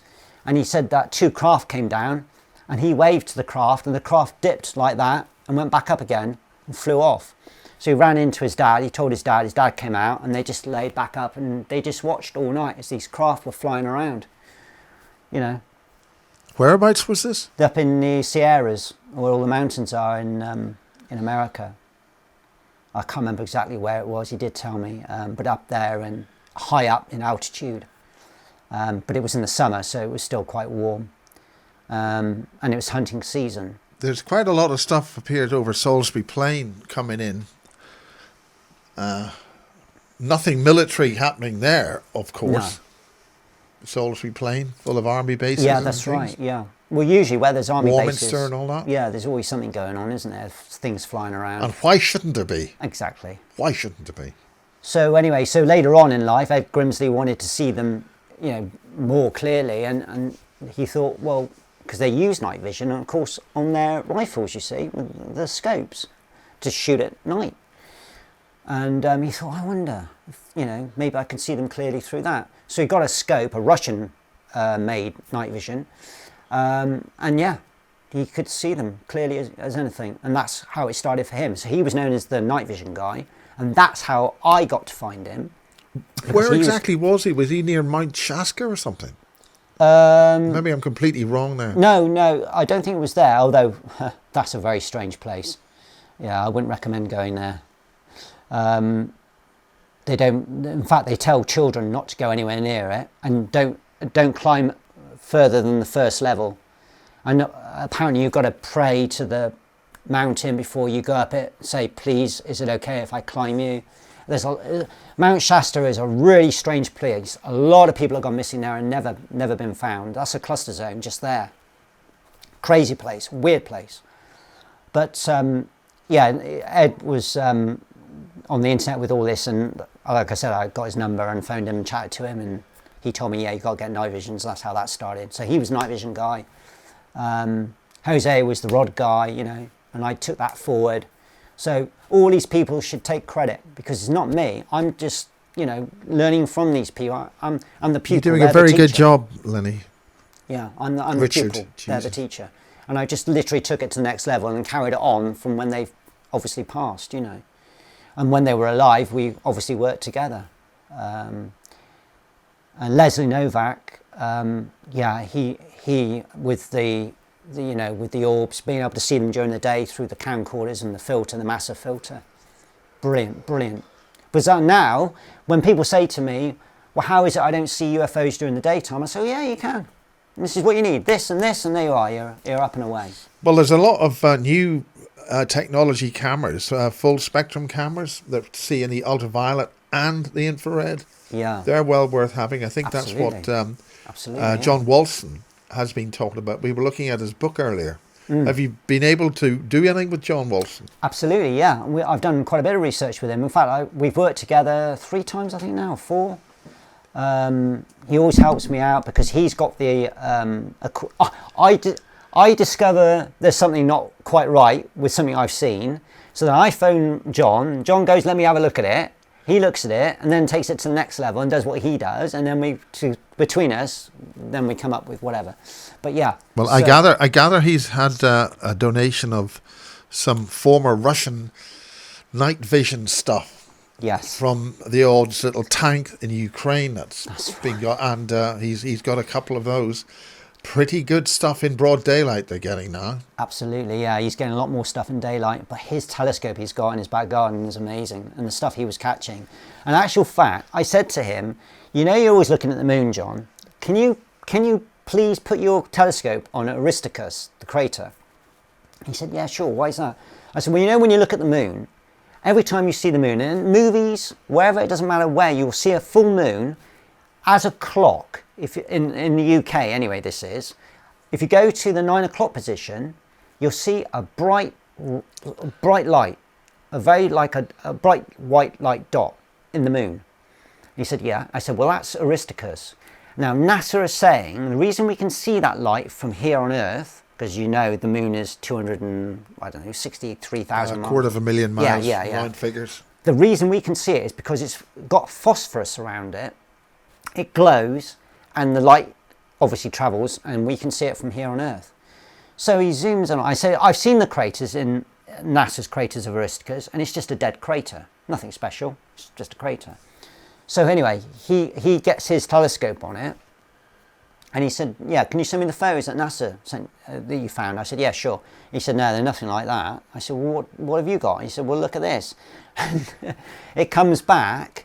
Yeah, the crater's the right shape and everything, but it's got like a bluey, like a dome thing on it. It almost looks like windows. It's hard to explain. And I said, that looks like a base, And he said, yeah, but he said, the strange thing about it is, Rich, I've been on this crater. I now know the crater you mean. And he said, and it does look like those photos that you've got from NASA. But he said, last night, when I put my telescope on it, it looked like this. And then he sends me the photographs, and they're completely different. So I said to John, I said, well, do you think that maybe there's something that comes up from the crater and then comes back down and it looks like a normal crater again? And what we think it is a base, and we think that's what's going on, that there's something that comes up from it, which is like a housing, like a dome, like glass effect thing. And then occasionally it'll stay there, and then other times it'll go back down. But it always glows. It never doesn't glow. So the glow is always there. In America, I think it's the other way. I think it's on the 7 o'clock position. But next time you look at the full moon, here in the UK, if you look at it as a clock face, it's at 9 o'clock. You'll see a little bright dot, and you also see it in movies as well. It's always there. It's never not been. And that's Aristarchus, and we think there's a base there. And then take it to the next level. About a month or so after that, John, it's about midnight, and he goes, Rich, you're not going to believe what I just caught. I said, go on. He said, Aristarchus, the crater that you said you were interested in? I said, yeah. He said, guess what I've got coming out of it? I said, what? I got a tic-tac UFO coming out. And he actually recorded the whole thing. And you see this little tic-tac UFO coming out through the crater. So the crater looks normal, okay, at this point. It's not got that dome. So it just looks like a flat crater like NASA shows you. But it's coming through the Earth crater, out of the crater, and then it comes up very slowly, and then it will stop, and then it turns, and then it slowly moves out, away from the moon, and then of course as soon as it goes into pitch black we've lost it. And that came out of Aristarchus. So that seals it now. We know for a definite, 100% definite, that that's a base. So we now know for certain that craft are coming out of the moon. We know for certain there's got to be a base there, because if there's a craft there must be a base. Doing a bit more research on the moon, because that got me back into the moon again. Have you noticed how perfectly round the moon is? You know, you look at other moons, say for example the moons of Saturn, the moons of Mars, they're all odd shapes, or if they are round, they're not perfectly smooth and round. Ours is too perfect, and NASA have already said that it's hollow, because they've done that trick with the bell and it vibrates for hours afterwards. Lennie. You know, so... Richard. Sorry. Freud. Are you suggesting that the moon may be artificial? Yep, that's right. Because theoretically the moon shouldn't be there anyway. You know, it's an amazing feat that the moon's actually there. And it controls Explain our tides. yourself. Well, they're saying from when the Earth was made, this is how they say the moon appeared. When the Earth was made, we had the Earth, there was no moon, okay? And then something came out, knocked it into the Earth, which took a bit of the Earth away, which then became the moon. Now that's what they're saying happened. But other scientists, that's what NASA are saying by the way, other scientists that know more, a lot more than I do, are saying no, that's not possible. And do you know why? Because if that was the case, it would be the same resemblance as the Earth, and it's not. Yeah, there may be gold on there, so NASA is saying they think there might be gold on there, but the materials and the setup of the moon is completely different. It does not come from Earth. It comes from somewhere else. It does not come from Earth. So, and looking at it, it's too perfect anyway for it. And also, usually when a moon goes around, the satellite goes, they call them satellites, goes around another object, it normally turns, and as it goes around, this one, if you notice, it always stays on the same face of the Earth as it goes around. It never rotates round. It always stays. So you always see... Yeah, but that's like Phobos on Mars. It's synchronously locked. It does rotate. But it does. But it rotates exactly so that one face is always rotating. Yeah, we only ever see. And I'm sure that is perfectly natural and perfectly explainable as another trick of light and shadow. Yeah, Richard. But we never see the dark side, do we? And I know there's rumours that there's bases on the dark side. They call it the far side. And that got me thinking, actually. Well, I did a radio show going back years ago, and there was one of the astronauts on that show as well. And afterwards, we spoke for a while on the phone. All of us were still talking on the phone afterwards. And I said to him about, did you ever see anything when you went around the dark side? Because I'm talking about Apollo 13. Because that's why he was on, because obviously they never went to the moon, right? And he said, Richard, we did hear music. I said, yeah, I heard about this. Is that real? Is that true? He said, yeah, well, we all had cassettes, the old style, what you would call a personal hi-fi with headphones. They're just becoming like, but they were huge, they were big. And he said, we all had country music. All three of us, we all loved country music.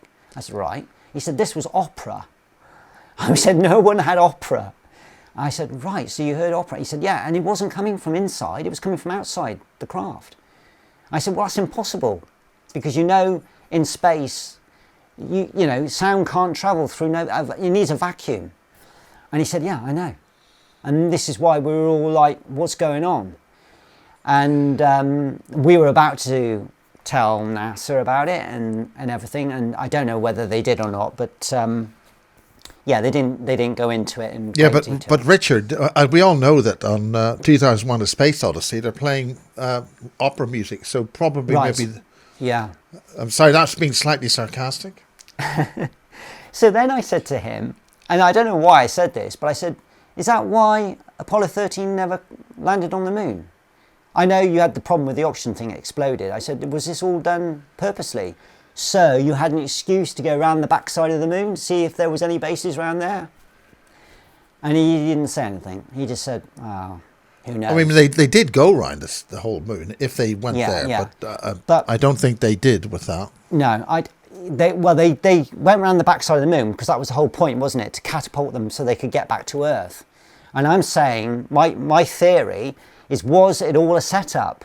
That Apollo 13 was never going to land on the moon, ever. They had it all set up so that this would happen, so they'd have to go around the back of the moon, and while they were around there, they could do all these experiments and stuff, and then they would get catapulted back to Earth. The narrative is that they did all orbit the moon. That was one of the whole point. Yeah. Lost the signal, Apollo 8 and all that. Yeah.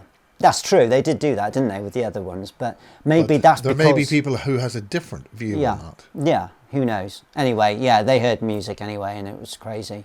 I mean, it wasn't played from the ground up. I mean, somebody at Capcom or somebody had something playing on that, no?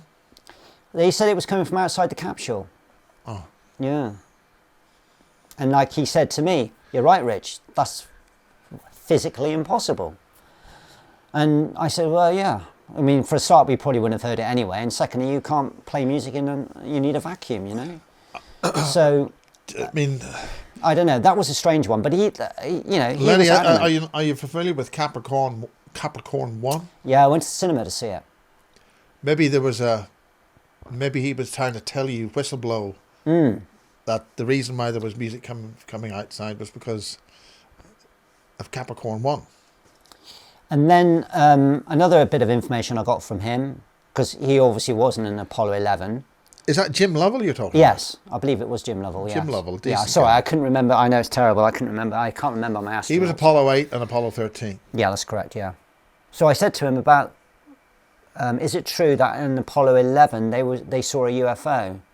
And he said, from what I remember, Neil saying to me, was yes, they did, and they reported it. And they thought it was part of the rocket that they saw in the distance.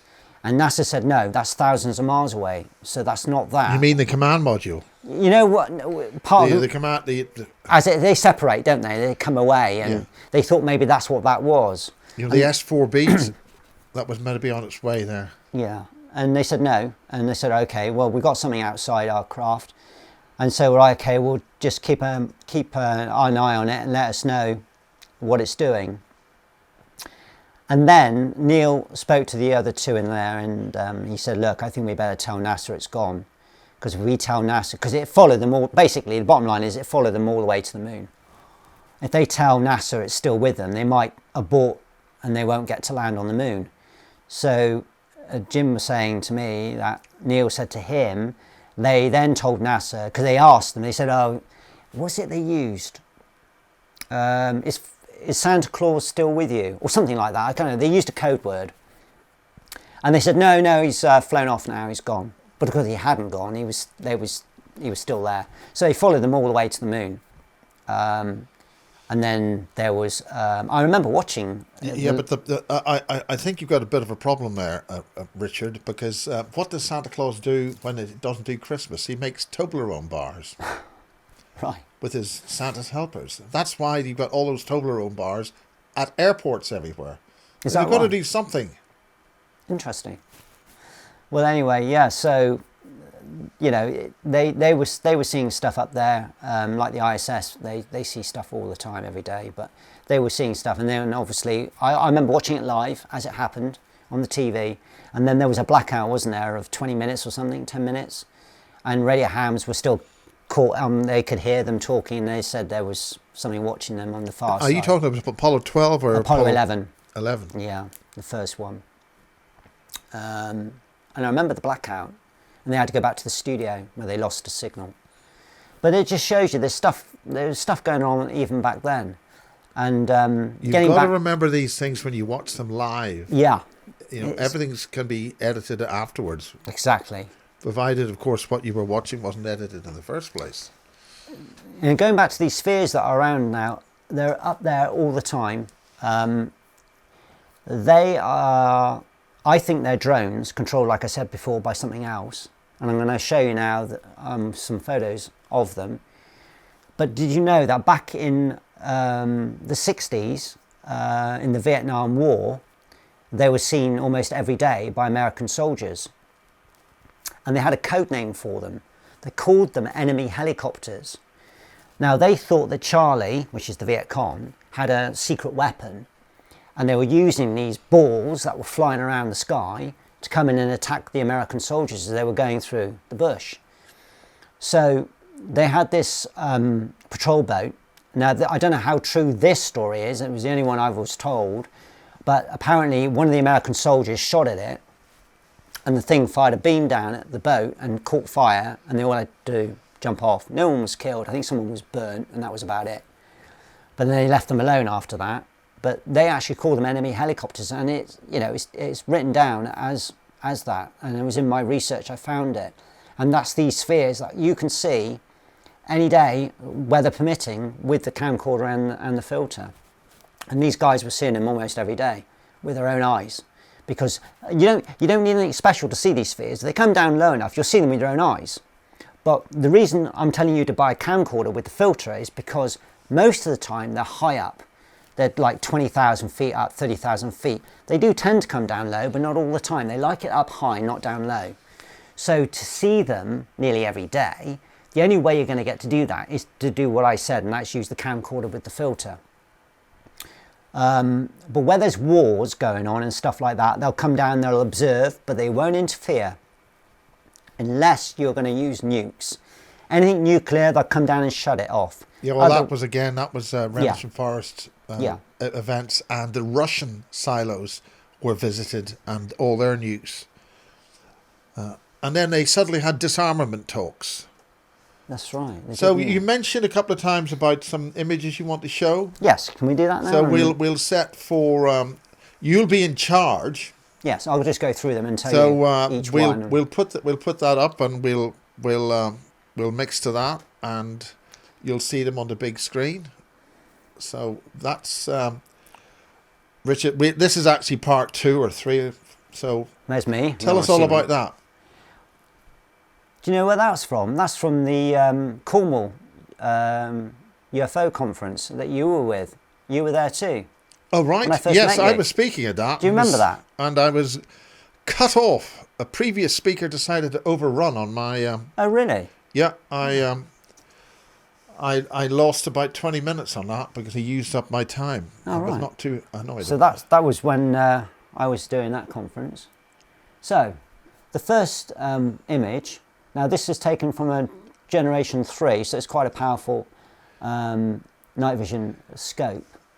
And you can see there these spheres in a pattern of a triangle. And there's one to the right of it on its own. Now these things are seen flying around as a group like that, and they're also seen separating apart and going their own way. Remember, like I said, when I saw those 7 red lights over my school in Uphill, and then they looked like they were all connected, and then they all sort of like flew off, I believe, in different directions. So this is the same sort of thing. Now this is out in space, and I would probably say low Earth orbit, maybe, I don't know, or just outside in space, but it's certainly high up, and it was going very fast. Are these pictures you've taken yourself directly? No, I'll tell you the ones that I've taken. This was caught by a friend of mine who was getting these spheres and telling me about them. That's Leslie Novak. As you can see, following the plane, like I said, and there's 2 of them. There's no jet vapor on that one. I can't see any contrail, but they're following the plane. They're quite close to it by the looks of it. And he's ringed those round so you can see them quite clearly. Now this one is very high up. Again, this is, I believe, out of Australia, when he's on his roof. And you can see how close it is. Probably not as close as those other 2, but you see the contrail. I don't know if it was on this frame or not, but one of them goes down into the contrail, and he said all of a sudden you see some of it disappearing, like it's got a razor and it's rubbing it out, where it's obviously sucking it into the sphere, where they want to check in it for pollution, I suppose. They're very worried about our planet. That's pretty obvious. Now this is that Star Trek symbol I told you about. When I was doing live feed with, this one's been put onto YouTube. When I did a live feed, when I was doing quite a lot on NASA's ISS, all of a sudden this thing appeared next to the ISS, We zoomed in and got a picture of it, and other people got it as well, quite a few. And then you can see, look at that. I mean, what is it? And then they cut to sound bars, and they cut the feed. What are you saying that is? Is it some kind of V-shaped? Yeah, I mean, thing, and maybe one of the original types of this craft seen by Kenneth Arnold. Is that right? It could be. I mean, normally I say, oh yeah, I've seen that before. But it looks like a crescent-shaped item. Yeah, I haven't seen this particular craft before, and I haven't seen it through night vision. So, but that was caught. And how it happened was, it was really weird. You had the ISS to your left, low down, and then there was this blank space of sky, and the camera seemed to point towards it as if it noticed something, and then all of a sudden this just appeared, and I thought it was some sort of a joke, and then it went to the coloured bars, and they cut the feed, and then when it came back on again, it was on a completely different view. So they obviously didn't want us to see any more of it. Now, these... Very interesting. Yeah. There's... some people are saying these are craft, as in like proper craft that have got people in them. I've seen these above Western, and they hover and they rotate either clockwise or anti-clockwise, and if you get your binoculars you can see them spinning really hard like that, and they're just hovering, and you're thinking, what's keeping it up? You know, what's the propulsion? And in a minute I'll show you what I think it's doing, because I call that, or some of those anyway, I call them sphere carriers, and you'll see why in a minute. Because these spheres that you can see every day through your camcorder, if you get that with the filter, you wonder where they come from, where they go. Well, they seem to be ejected from these things, these cigar-shaped craft, and I have photos of that to prove to you that that is happening.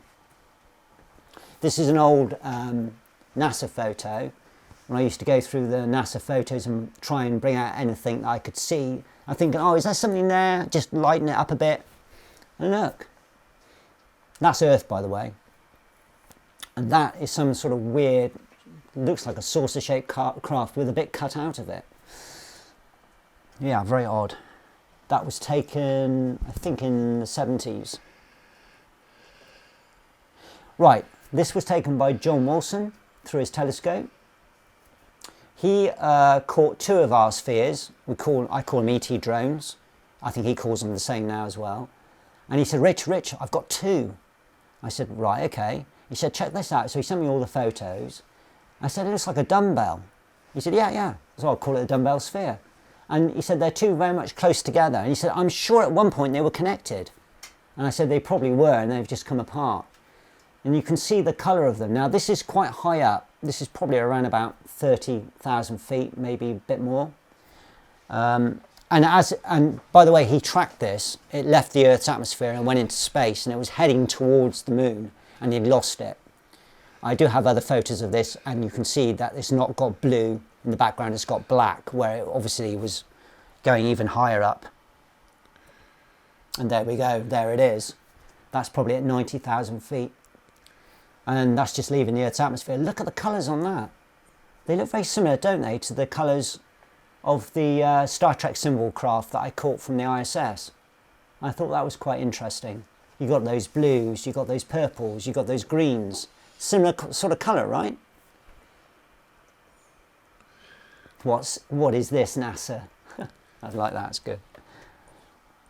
He did a good job there. And you see on the left of it, again, they're together, but you see it's starting to get a bit darker as it's going higher up. And by the looks of the blurriness on that, they were going quite fast. And then they started to slow down, and by the looks of it, as they've left the Earth's atmosphere, going into space, they're connected back up again. Because they look connected there in that one. Right, this is a very old photo of what you would call a cigar-shaped UFO. And it says there it was caught in Mount Washington, New Hampshire. Well, I've used the term Draco cargo ship Yeah. because of the data from Penny Bradley, who used to fly those things for the Draco, allegedly. Yeah, Draco cargo ship, yeah. Allegedly, yeah. But yeah, fair enough. So I thought I'd put that one out there because it just shows you how, I mean, that's 1870, winter of, and we were able to get an image of that.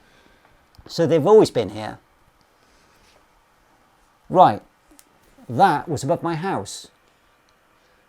I've put the term TR3B alpha on that. That's not your term, but is this... Explain that. Okay, so it was 3:30 Sunday afternoon. My son was washing his car. I was out the front. It was a lovely day. All of a sudden heard this crack of thunder. Looked up at the sky and there was a thundercloud coming over. It got darker. So I ran in, got my cell phone and went click, click, click, click, click, click. Took 5 shots at the sky.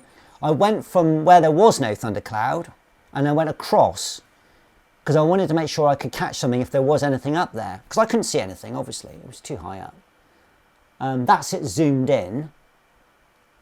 And as you can see, there's no lights on it. There looks like there's some sort of propulsion coming out of the back of it, but there was no sound, nothing. And there it is, a bit further away, as you can see. And the third one... It looks as if it's below the cloud there. Yes, it is. It's going into the... So this is very important in terms of taking pictures, people. Yeah. Always get something in the picture which can give depth or some kind of scale. And this or one. Distance. And there it is. This is it. No. And I bet you can't see it, can you? But you see what I mean, though? The right hand... I have to say... Can you see it? That there are similar pictures taken by a previous interviewee I did, and you couldn't see... once you know there's something there, something making a gap in the cloud. Yeah, you have to zoom in, but it's there, trust me. So we got the photos back to front, but that's the first one. And then obviously that would be the second one, and that would be the third one. So that's basically how it went. Because I clicked, okay, I had 5 like that on my phone. And so what I do, I explain, so you guys can do this at home as well with your cell phone. If you think there might be something up there, click off, I don't know, 5 or 6 frames. Yes, very important. Yeah, click off 5 or 6 frames. Then on your first frame, touch it, magnify it. I know it's a bit laborious, but you go through it, you check from the top right-hand corner, I go all the way down, then go back up, go down, go back up. So you do like a grid pattern over your photo, just to see if there's anything there. First one, I got nothing. Second one, there was a black dot, and I thought, right, I'll enlarge that, and it was a crow. Third one, nothing. Fourth one, I thought I saw something. No, that was just a seagull. Fifth one, I did the same thing again, which is this one, okay, that photo there. I start to enlarge it, black dot, oh, that's the crow again. And this is a true story. I went to erase it, to touch the trash can on my phone. I went, yeah, but is it? I thought I already erased that one. Then I enlarged it and got that. Thank God I didn't delete it. And I went, oh my God, I got a triangle craft. That's a good point you're saying there, is to generally shoot wide, but always hold your phone horizontal so you get all the resolution available to the picture. Yeah. If you hold your phone vertical, you're losing 75% of the available pixels. So that was above my house. It was last summer. It was towards the end of the summer last year. So that's 2024.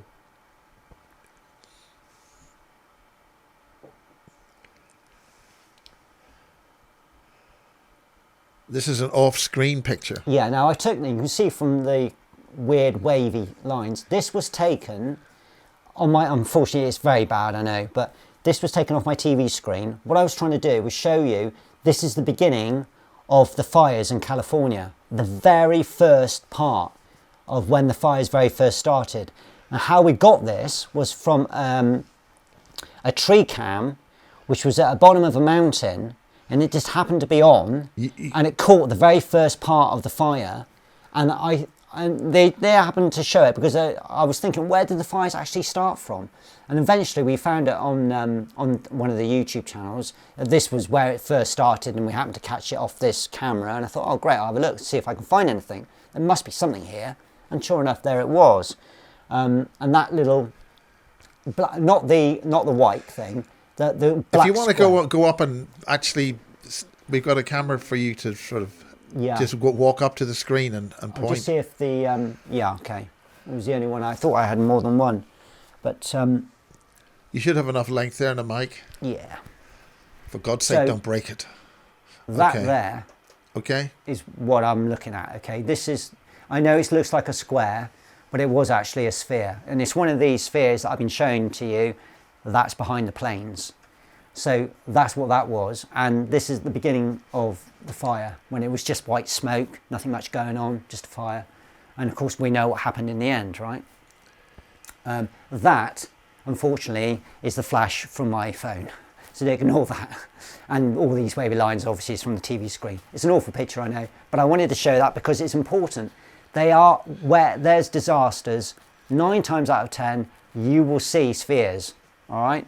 It doesn't matter what the disaster is, even wars, but they won't interfere, they'll just observe.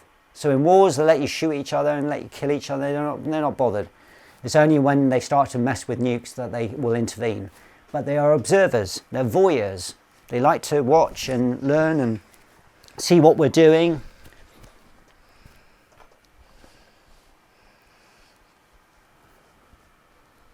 Right, I don't know if anyone knows who Alison Kruse is. Explain. She was a lady that I used to chat to, who lived in America. I can't remember exactly whereabouts. And she used to use night vision like Ed Grimsley did. This is generation 3, by the way. And she said, Richard, I'm getting activity all the time. I think she had a farm, if I remember rightly. Yeah, she had a big farm with a lot of land. Very similar to Nina, right? But Nina didn't have a farm. And she said, Richard, I'm seeing these like orbs, and I'm seeing like mini suns that come out in the middle of the night. And I said, wow, can you get video of it? And she said, yeah, I'm videoing them all the time. I'll send you some. And this is great because do you remember the story I told you about Nina with the beams coming down at a 45-degree angle? Well, look at that. That's what I saw. Except there was 2 beams coming down and the light at the top was more kidney shaped and it was oscillating backwards. So they are coming from the sky down? Yes. Or they're coming from the sky down. It moved from left to right, and as it moved across, the beam stayed like that. It was obviously taking something up. Do you want to go up and stand beside the monitor? Yeah, I think it was probably taking up soil or something, probably just like it did at Nina's. But you see, we've got the trees here. Hold on, let's just get him on the camera. Yeah. Yeah, you see here, there's the orb, okay? Like in my case, it was more kidney shaped. I know it's difficult to see here, but it just looks round. It may have been, but it wasn't oscillating.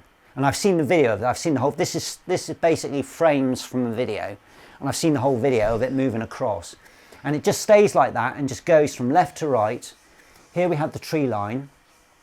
It's in front of another tree here, and as it goes along, it then gets hidden behind a bigger tree which is at the front, and it's probably taking berries, soil, or something up from the ground. It looks like it was searching for something, but I think it was just taking up foliage, something like that, like it was doing at Nina's. And this was in the United States, in her farm, and she said she's seen that quite a lot. So it's not the first time it's been there. Sometimes it has the beam on, sometimes it has the beam off. And there is Aristarchus, the crater I was telling you about. I can't remember what the name of the other one is, but that's the one there with the arrow pointing to it, where we have seen a craft come out, a Tic Tac craft. Do you want to go and point that out? Yeah, certainly. Since we've got the availability. Might as well, yeah. So, okay, this is Aristarchus, where we believe there's a base underneath. Sometimes it looks like this. This is a NASA photo, by the way, taken by NASA. As you can see the crosshairs.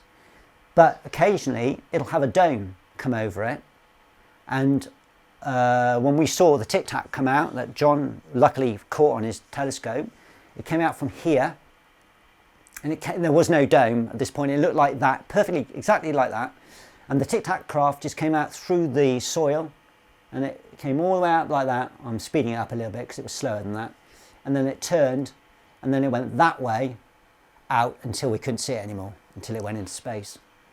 So that 100% is a base of some kind. There's something underneath there.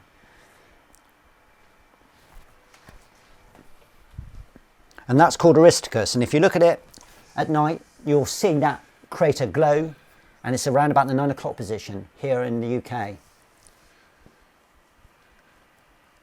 And there it is. Now this is the same crater. Yeah, that's the same crater. That's Aristarchus. Look at that. And that's what John saw. We didn't see that like that when the craft came out. It just looked normal. but that's what it looks like sometimes. So sometimes it looks like the crater you just saw before, the frame before. Other times it can look like that. So it can change. Looks like an illuminated structure. Yeah. Do you see what I mean there? With these slats, doesn't that look like some sort of like a dome? Like this could be, I don't know, glass or something, or perspex.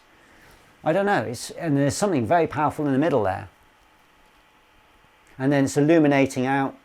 It's obviously reflecting, isn't it? It's shooting out some sort of light, because you can see down here similar sort of colours, and then it dissipates away.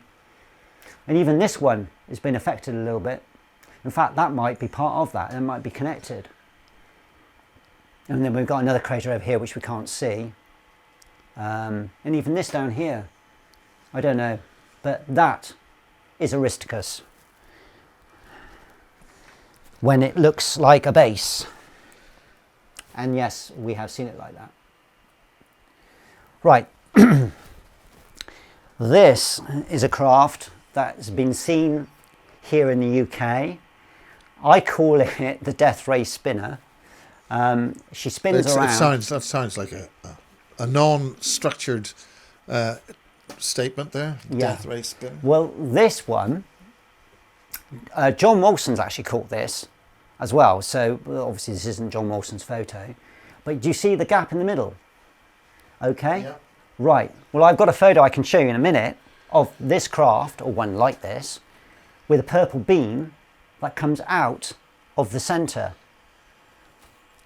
And it was when the Colombian shuttle was coming back in, and we remember with the Columbia, it broke up on re-entry, and Fox News had the helicopter, and it was waiting for it to come back. And of course, unfortunately, they didn't realise it was going to happen, but she fell apart.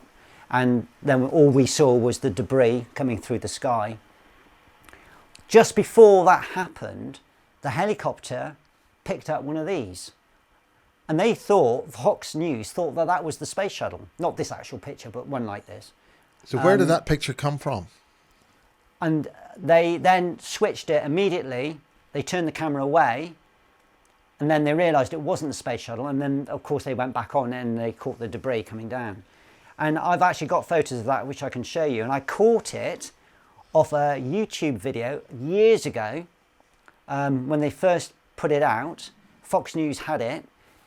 But if you look for that now, you won't find it. And funnily enough, I've spoken to several people on the internet. We've got that labelled as Pescara, Italy. Yeah, this one. Yeah. Yeah, I'll show you the NASA one, the Fox News one in a minute. But just to show you that this is it closer up. And that's where I got the name Death Ray Spinner from. But yeah, this one's from Italy. It looks menacing, doesn't it? You're not messing about there. Again, that's a John Wolson thing, is it? No, it's yeah. He's seen this one as well. Yeah. But that's not his. They're not all in order, but I'll just go through each one and explain, because it is important. Here is a very old document going back a long, long time ago, and you see what they're trying to predict here. Look, there's my cigar-shaped sphere carrier. Look what's inside, and look what's coming out of them. But don't worry, I've got an up-to-date photo of this showing exactly this happening above a house where I used to live. Okay, so I can show you that in a sec. But look at it. These are the rod-shaped things. Look, there's all the spheres in the sky. This reminds me of the old satellite, what they call it, the Black Knight, is it? Yeah. Yeah, I think that's what that's trying to represent. Could be wrong, of course. But there's your sphere carrier. But this is the bit that I don't like the look of. Down here at the right, you've got a village, obviously. People are going, oh no. And look what's happening with the spheres. They're coming down and they're setting fire to these straw roofed houses. Are you suggesting there may be a modern version of this, for instance, in Los Angeles? Yeah, that's what I'm basically getting to. I know. It's not, I mean, it's obviously a lot of people lost their homes, some people lost their lives, but I am saying that it is a possibility that the fires were started by one of these spheres. And look, this obviously happened. This is basically how they used to record their news back in the day. But anyway, that's another theory of mine. I could be wrong, of course, but it's only a theory, but you can see from that image there, it doesn't look good. Right, there we go. I think that's self-explanatory. Fox News alert, space shuttle apparently disintegrates over Texas. So what they did, you can't find this video anymore. I've spoke to loads of people. Yeah, said, Rich, yeah, we knew about the video. We've seen it too. You are right. We can't find it either. And I was like, no, I need this video. I need this video. It's so important. And then they said to me, Rich, if you go on images, you can find an image of it. I went, oh, great. So I went on the images and I found an image of it. So unfortunately, I don't have the video anymore, although I did have it. So all I can do to you now is explain exactly what happened. So I was watching Fox News on their video, because obviously I only saw it on after the event. And you see they're talking, they got the helicopter up, the cameraman is in the helicopter looking out over the sky of Texas. And then all of a sudden, he catches that.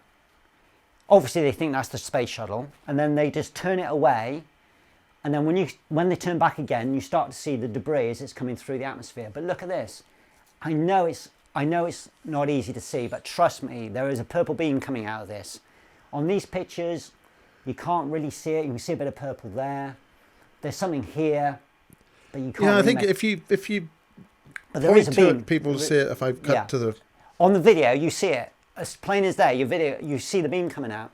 So I said to my brother John about it. I said, I think this thing may have shot it down. I don't know. And he said, Rich, I think you'll find that the space shuttle was already breaking up at this point. Maybe that beam is coming out to get the astronauts off the shuttle. I don't know. Maybe he was right. Maybe he wasn't. There have been independent reports on another incident where a Navy officer was beamed off a plane that crashed at Goodwood. Or landed, forcibly landed. But either way, that's basically the same craft. As you can see the split in the middle. I know, like I said, the image isn't great. It was taken off, well, obviously that's just a image I found off the internet, but it was much better than that on the actual video. But you can see there's something going on there, and that's not a space shuttle. Here is in 2023 in Torbay, we had an air show going on down in Devon, and these are the red arrows. They love the red arrows. I got so many images. Some people say, oh, it's an insect, and I thought it was too, but checking out, there's other frames as well as this, and it is actually like a, it's not a sphere as such, it's more like a, it's hard to explain, like a little box that was flying around. And some people say, oh, it could have been a drone. What sort of era is this? 2023. Oh, right. Yeah, so this was June. Sorry, I didn't. No, it wasn't. Sorry, it was April. So it's coming up now, 6th of April, 2023. This was, yeah. But they love the red arrows. They're always. I mean, air shows anyway. They're always flying around. I mean, it wouldn't be a drone. This is what I mean. I mean, I thought that was a drone, but then there's other photos of this image taken in different angles, and you can see it's not a drone. I don't know if I've got any more of them. This is Rod. There's your Rod, yeah. That's a close-up one of just showing you the example with the fins taken at high speed. Right, this is what I was telling you about with the sphere carrier.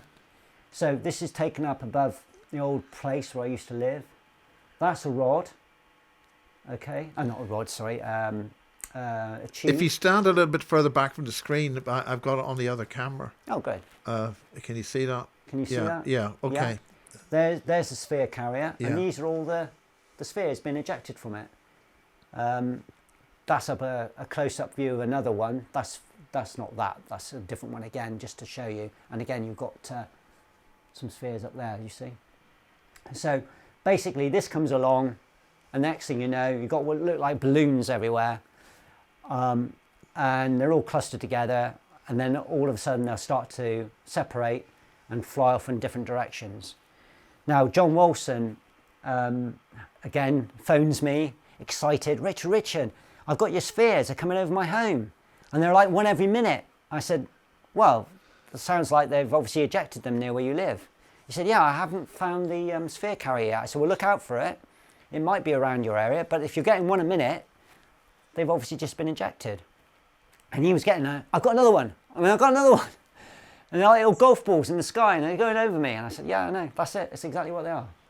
And I think he counted something like 30, 35 in the end. He never saw the sphere carrier, but I did tell him to look out for it. It probably had shot off after it dispensed its load. Right, this is another one with the sphere. That, I'm not sure what that is. That could be a plasma ball, but that's a Virgin Atlantic plane. This is a cargo plane, so this is not holding people, this is holding cargo, so it'll have probably about a crew of 6. If you can stand a wee bit closer to the banners, it just means we can see that on it. Right, okay. Can you see where the arrow's pointing? Yeah. That is a ball. You see the ball? Oh, it's one of those spheres. Look how close it is to the plane. I mean, you don't get any closer than that. There's an old video, I don't know if you've seen it, or a cine film of Concorde, and there's flying, and it goes up like that and then goes back down again. It's one of those. Looking through the windows and then goes back down again. And that's caught. Brilliant photo, that. Brilliant photo. Who took those? I don't know. I don't know who took that, but it's one I found when I googled with the spheres, because mine are in there with them, and they all seem to put them together. So, and there you see a close-up of it. There it is, lower down. It's coming up, and there she is there. I mean, it doesn't get any closer than that, does it? Right on the point that out again. There is the sphere there, coming up, and there she is on the back. So that's where it ended up, right on the back wing tip, the tail of the plane. And you see how big it is. We know how big this is. A 747 SP400, okay, cargo plane. Look how big that is. I mean, you can see what the windows would be there. Yeah, that's actually, that's... It is quite big. It is quite big. I mean, that's what, I don't know, big truck size in spherical form. It's quite big. And imagine one of those hitting the front of your plane, and especially if you're in a small plane, say you're in a Cessna 182. That would wipe it out. I mean, that would be game over. Which is why sometimes when you hear planes fall out of the sky, out of a clear blue sky, no weather, and it's like the pilot hasn't reported any problems with the plane. And next thing you know, it's on the ground, all crumpled up. There's a possibility it may have been hit by one of those. And I think a lot of these accidents that happen nowadays could be resulted from these things just getting too close. There's certainly a hell of a lot of stuff happening these days. Bearing in mind, this is the 29th of March 2025. We're recording. We're live on Bases TV. Facebook page here live at the moment. This was taken obviously from this plane's high, and obviously the person saw something going towards it. As you can see there, I don't know, I don't think it hit it, but it's getting pretty close. They love to get very close to our planes. Very, very close. I mean, theoretically speaking, how is that? We shouldn't have to be. I mean, put it another way. If you're driving along the M5 in your car, and you knew that was flying around like 5-10 feet above the road, the motorway, would you drive along it? Knowing you could probably hit it? You'd stay away, wouldn't you? They have no choice. They don't know. I mean, they're up there all the time. And these are the spheres that you can see if you get the camcorder and the filter. You'll see these, and you'll see them for yourself. You'll realise then that they are basically getting very close to our our helicopters and planes. I think that's the end. That might be it. Yeah, that's it. So, to wrap everything up, I think basically, if you want to do your own research and basically, carry on doing what I'm doing, because I'm not going to be able to do this forever. I'm getting on, I'm 62 now, and I can't go out at 3 o'clock in the morning in the winter and stay outside for 3 hours, 4 hours, like I used to. or watch the ISS live feed for God knows how many hours at a time. So what I'm doing is I've got other people that help me out now, and they do it for me, and then they send me stuff when they catch things. So a lot of what I've told you today is from other people as well. It's not just me, okay? It's a joint effort. So what I'm saying is, the more of us that do this, the more of us that get the equipment and get out there, the younger guys out there, warm-blooded guys, you know, you're interested in this, get yourself a pair of night visions or an old camcorder with that massive filter, get out there, start recording, getting these craft and get the truth out there and continue on, because I'm not going to be here forever. I've continued on for the people that have left behind. You know, I've lost so many friends over the years that have been doing this. I've lost count how many people have passed away. Some of them suspiciously, some of them naturally. Do you want to talk about that? I mean, this is your opportunity to... Yeah, with Kevin Smith, there was... You know, I spoke to him the night... I mean, I literally spoke to him hours before he passed, because I knew he'd come out of hospital. He went in for a blood transfusion. So who is this guy? This is Kevin Smith. Explain who these individuals are. Yes, Kevin Smith was the guy who did the radio show for years and years in his home, and then took it to YouTube and had his own what YouTube channel? Called the Kevin Smith Show on YouTube. Okay. Which is no more. The one where I did the 2-hour show that obviously disappeared weeks after it was put up. He went in for a blood transfusion, came out. I spoke to him, asked him how he was, and he said, yeah, I'm okay, I'm feeling a bit tired, but otherwise I'm all right. And he said, would you like to come back on my show again at some point when you've done a bit more research? And I said, yeah, I'd love to. He said, good, I'll have you back on again, maybe in a month's time. I said, yeah, that's fine. I said, well, have a good night. I'll speak to you soon, Kevin. He said, yeah, love you, bye. And then the next day, at around about 11 o'clock in the morning, these posts kept coming up with Kevin Smith passing away. And I thought, well, it must be that comedian guy. And then I realised it wasn't. It was my good friend, ufologist and researcher, because he did a bit of his own research as well. And yeah, it was Kevin Smith who did the radio show and the YouTube show. He did a podcast thing as well. So keep talking about those you feel need mentioning. Yeah, and then I did a bit of research on it, and there was, yeah, I don't know, it was a bit weird how he passed, but... What do you mean by weird? Well, he had another friend, I won't mention his name, but he told me he wasn't happy with the outcome of the post-mortem. He thinks there was more to it than that. And I didn't go into it any further. But he said, I think something happened with his blood or something. They contaminated his blood. I don't know.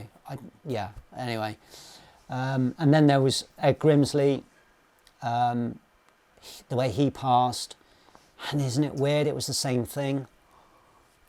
Now thinking about it, he went in. He had to get his blood changed every now and again. He had to take his blood out and put fresh blood in. And when he came over to the UK, he told me all about this, so I knew. And this again, he went in to have it all redone. And then the next thing I know, he passed away in his sleep. And there's like a pattern there, you know. It's weird. Like, are they doing? I don't know. Are they putting something in their blood? What's the common connection here? Are they trying to finish them off? Oh, I don't know. It's and then like Kevin Smith, all his videos started disappearing. Mine was one of them. Not all of them went, but mine was one of them. Ed Grimsley, all his stuff that he put up on his videos, Night Vision, Star Wars, that all started disappearing. So they disappear, they pass away, and then all their stuff disappears and passes away. Weeks later, you know, I don't know. Sometimes you can never die on Facebook or YouTube, but they certainly manage to keep things up, take it away. I had another chap who, because like I said, I'm into my watches, he had a watch channel. I won't mention his name. What do you mean by a watch channel? Yeah. You're talking about TikTok watching? Sorry, wristwatches. Yeah, wristwatches. Yeah, wristwatches. We're into wristwatches. And he was into UFOs and everything as well. And he says, Rich, I'm going to have you on my show. We set it all up. Next thing I know, he's passed away. That was really sudden. We were supposed to do the show 2 weeks earlier, but we couldn't do it because his dog had died, and I understood that. I thought, yeah, obviously, you're not in the right state of mind. So then I messaged him a few days after. I said, sorry, I hear about your dog passing. He said, oh, thanks, Rich. Yeah, we had him for a long time. And then he said, we'll set it back up again for the end of the month. I said, that's great, which was in like 2.5 weeks' time. And then that gets to the 2.5 weeks, and then I notice he's not replying to my messages. And then his wife comes on and speaks to me and says that he passed in his sleep. Okay, so another one gone.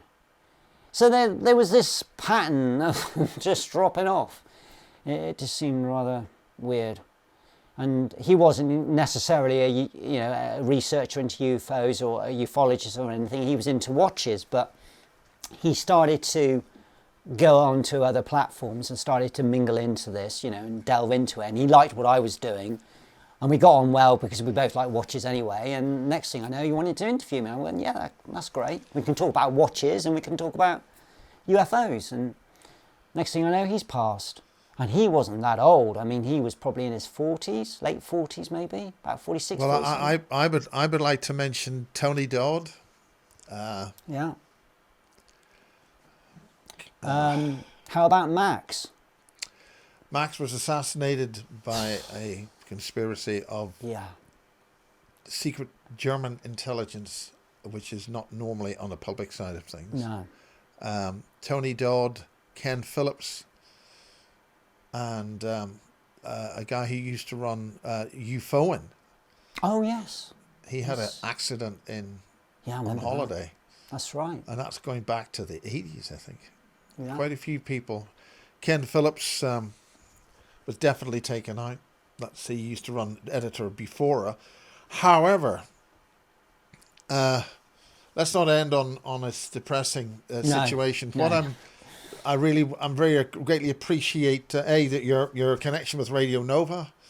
That was a great spirited time, and you were in there, and it's on the tail end of the history of that radio station run by Chris Carey out of Camberley. Met some lovely originally people. Out of Radio Nova in Dublin, 1982, and that's on the Irish era of pirate radio, which I'm putting the camera tapes up on basistv.com. That's the unedited camera tapes as shot in 1982, and we're progressing on from there. And the Irish era pirate radio, which spawned Sky Television and multi-channel choice of stuff in our broadcasting in Great Britain and ultimately Ireland, the United Kingdom, this area, Great Britain, the British Isles. So that's great that you're a DJ on that way, right? Okay, so really good to see you. It's a big deal, and you've been doing this a long time. And I really appreciate you coming the whole way down the M5 to a little old place stuck in the middle of crop circle country. We don't want to talk about things like that. No. Well, I wanted it done properly, and I wanted to get everything out, so that's why I came to you rather than doing it over the internet. Because this is, I think it's great. It's great, important. and that's what this facility's for. Yeah. So we can do things like this. Get it as clear as possible and get the information out there because it's so important. We do a number of things here on Egypt and things. That's in pause mode at the moment. About the Earth's crust rotating. I'm not on camera, but the Earth's crust rotating. And there's a number of theories about that. So, any last words? Any final things you want to get across? Yeah, well, I just want to say, as many people as you can get out there and do this, and I'd suggest do it. You will see a lot of stuff. You just need to get the right equipment, really. And there are new full spectrum cameras available. I don't think they're that expensive, but they cover the UV. They cover UV and infrared. So that's it. And there's objects in the visible spectrum you won't see. No, that's right. If you can not see something in the visible spectrum. But that's very important. And you've been doing a lot of this work, and there's a lot of nice people that have left us, but let's move on. There's a lot of nice people that are still here as well. So yeah. And like I said, if you guys can get out there and just get these equipment. How do people get hold of you or contact you, or you're on Facebook? Yes, I am. Yeah, I'm on Facebook, Richard Lennie Ufologist, Lennie. I am also on Instagram as well, under the same name. Also, occasionally, I did set up a YouTube channel, but I haven't actually started it yet. You get if you breathe air, you get strikes on that. Exactly. Yeah. So I've left that. So yeah. So basically, Facebook is where you get me if you want to talk to me. If you want to, send me your photos and show me what you've got. If you've seen anything here today that you recognise and you think, oh, I've seen that, or I've got a photo like that, yeah, by all means, send it to me via Facebook, and we can converse there. But and we have mentioned John Walson. John Walson, far above, and I'll get the book. If you keep talking, I'll get the book. Okay. Yeah. So just saying about John Walson, he, we've done a lot of research together, and he's got the equipment. Trust me. He's got a very powerful telescope that you can get almost to the moon's surface, and he's improving it all the time, getting really good shots. Yeah, well, here's a book, and that's Far Above Space and Time. It's available on Amazon. There is a bit of a hissy fit and a tantrum row happening with this, but this is a really important book. It's full of loads of pictures from the great Leonard Walson. And there he is. He's done a heck of a lot of work contributing to the subject, and this is just some random pictures of the stuff. I mean, there's this stuff. I mean, this is just an example. There is this kind of stuff flying up in space. Now, that's from 2006, so it's not around anymore, but there's lots of stuff flying around up there in space, and do really support him and get this book. I think it's about $40, I think, from Amazon, or at your local independent bookstore, such as Devises Books. In Devises gets you any book you need. She does a heck of a good job, Joe at Devises Books, and they really do a fantastic job. Well, we've had just kick the microphone. I think we're still live on Facebook, and good to see you. Good to see you too. And we're going to close down the operation here, and then I have to stick it all together as an edit, and that's 2 hours 33 minutes on this section and 1.5 hours old on the other one, and we'll put this up as a recorded, as live thing. And I really appreciate you coming down here. It's good to see you. Good to see you too, Miles. And also Colin Wolford was sort of knocking on the door. What about having you down here? And it's really good that you've been able to come down here. And the big surprise is Radio Nova, pirate radio station out of Dublin, 1980, 81, 82, and ultimately on the Astra satellite in the early 90s. So we've mentioned that. God bless Chris Carey, Tony Allen, and a lot of other good people from Radio Caroline who put that on. And also Keith and Lewis. Robbie Dale as well from Sunshine Radio. Yeah. So on that, I will mix to the. I don't have the other camera. I've only got one go. I've restricted the number of cameras I've got here. Right. So with that, thank you very much. Everybody, we're testing this, going live on Facebook, finally getting things back on that. Since we were deplatformed in, I think, 2021, lost to YouTube. So we're using this facility more often. It's a facility. If you've got things you want to do, we set the thing up here and we'll put that out and go live and multiply record it as well. And that's what we're going to be doing, the edit on that. Thank you very much. I think we've said enough. And, well, let's mix to the blue screen of Windows and say goodnight. Bye-bye for now.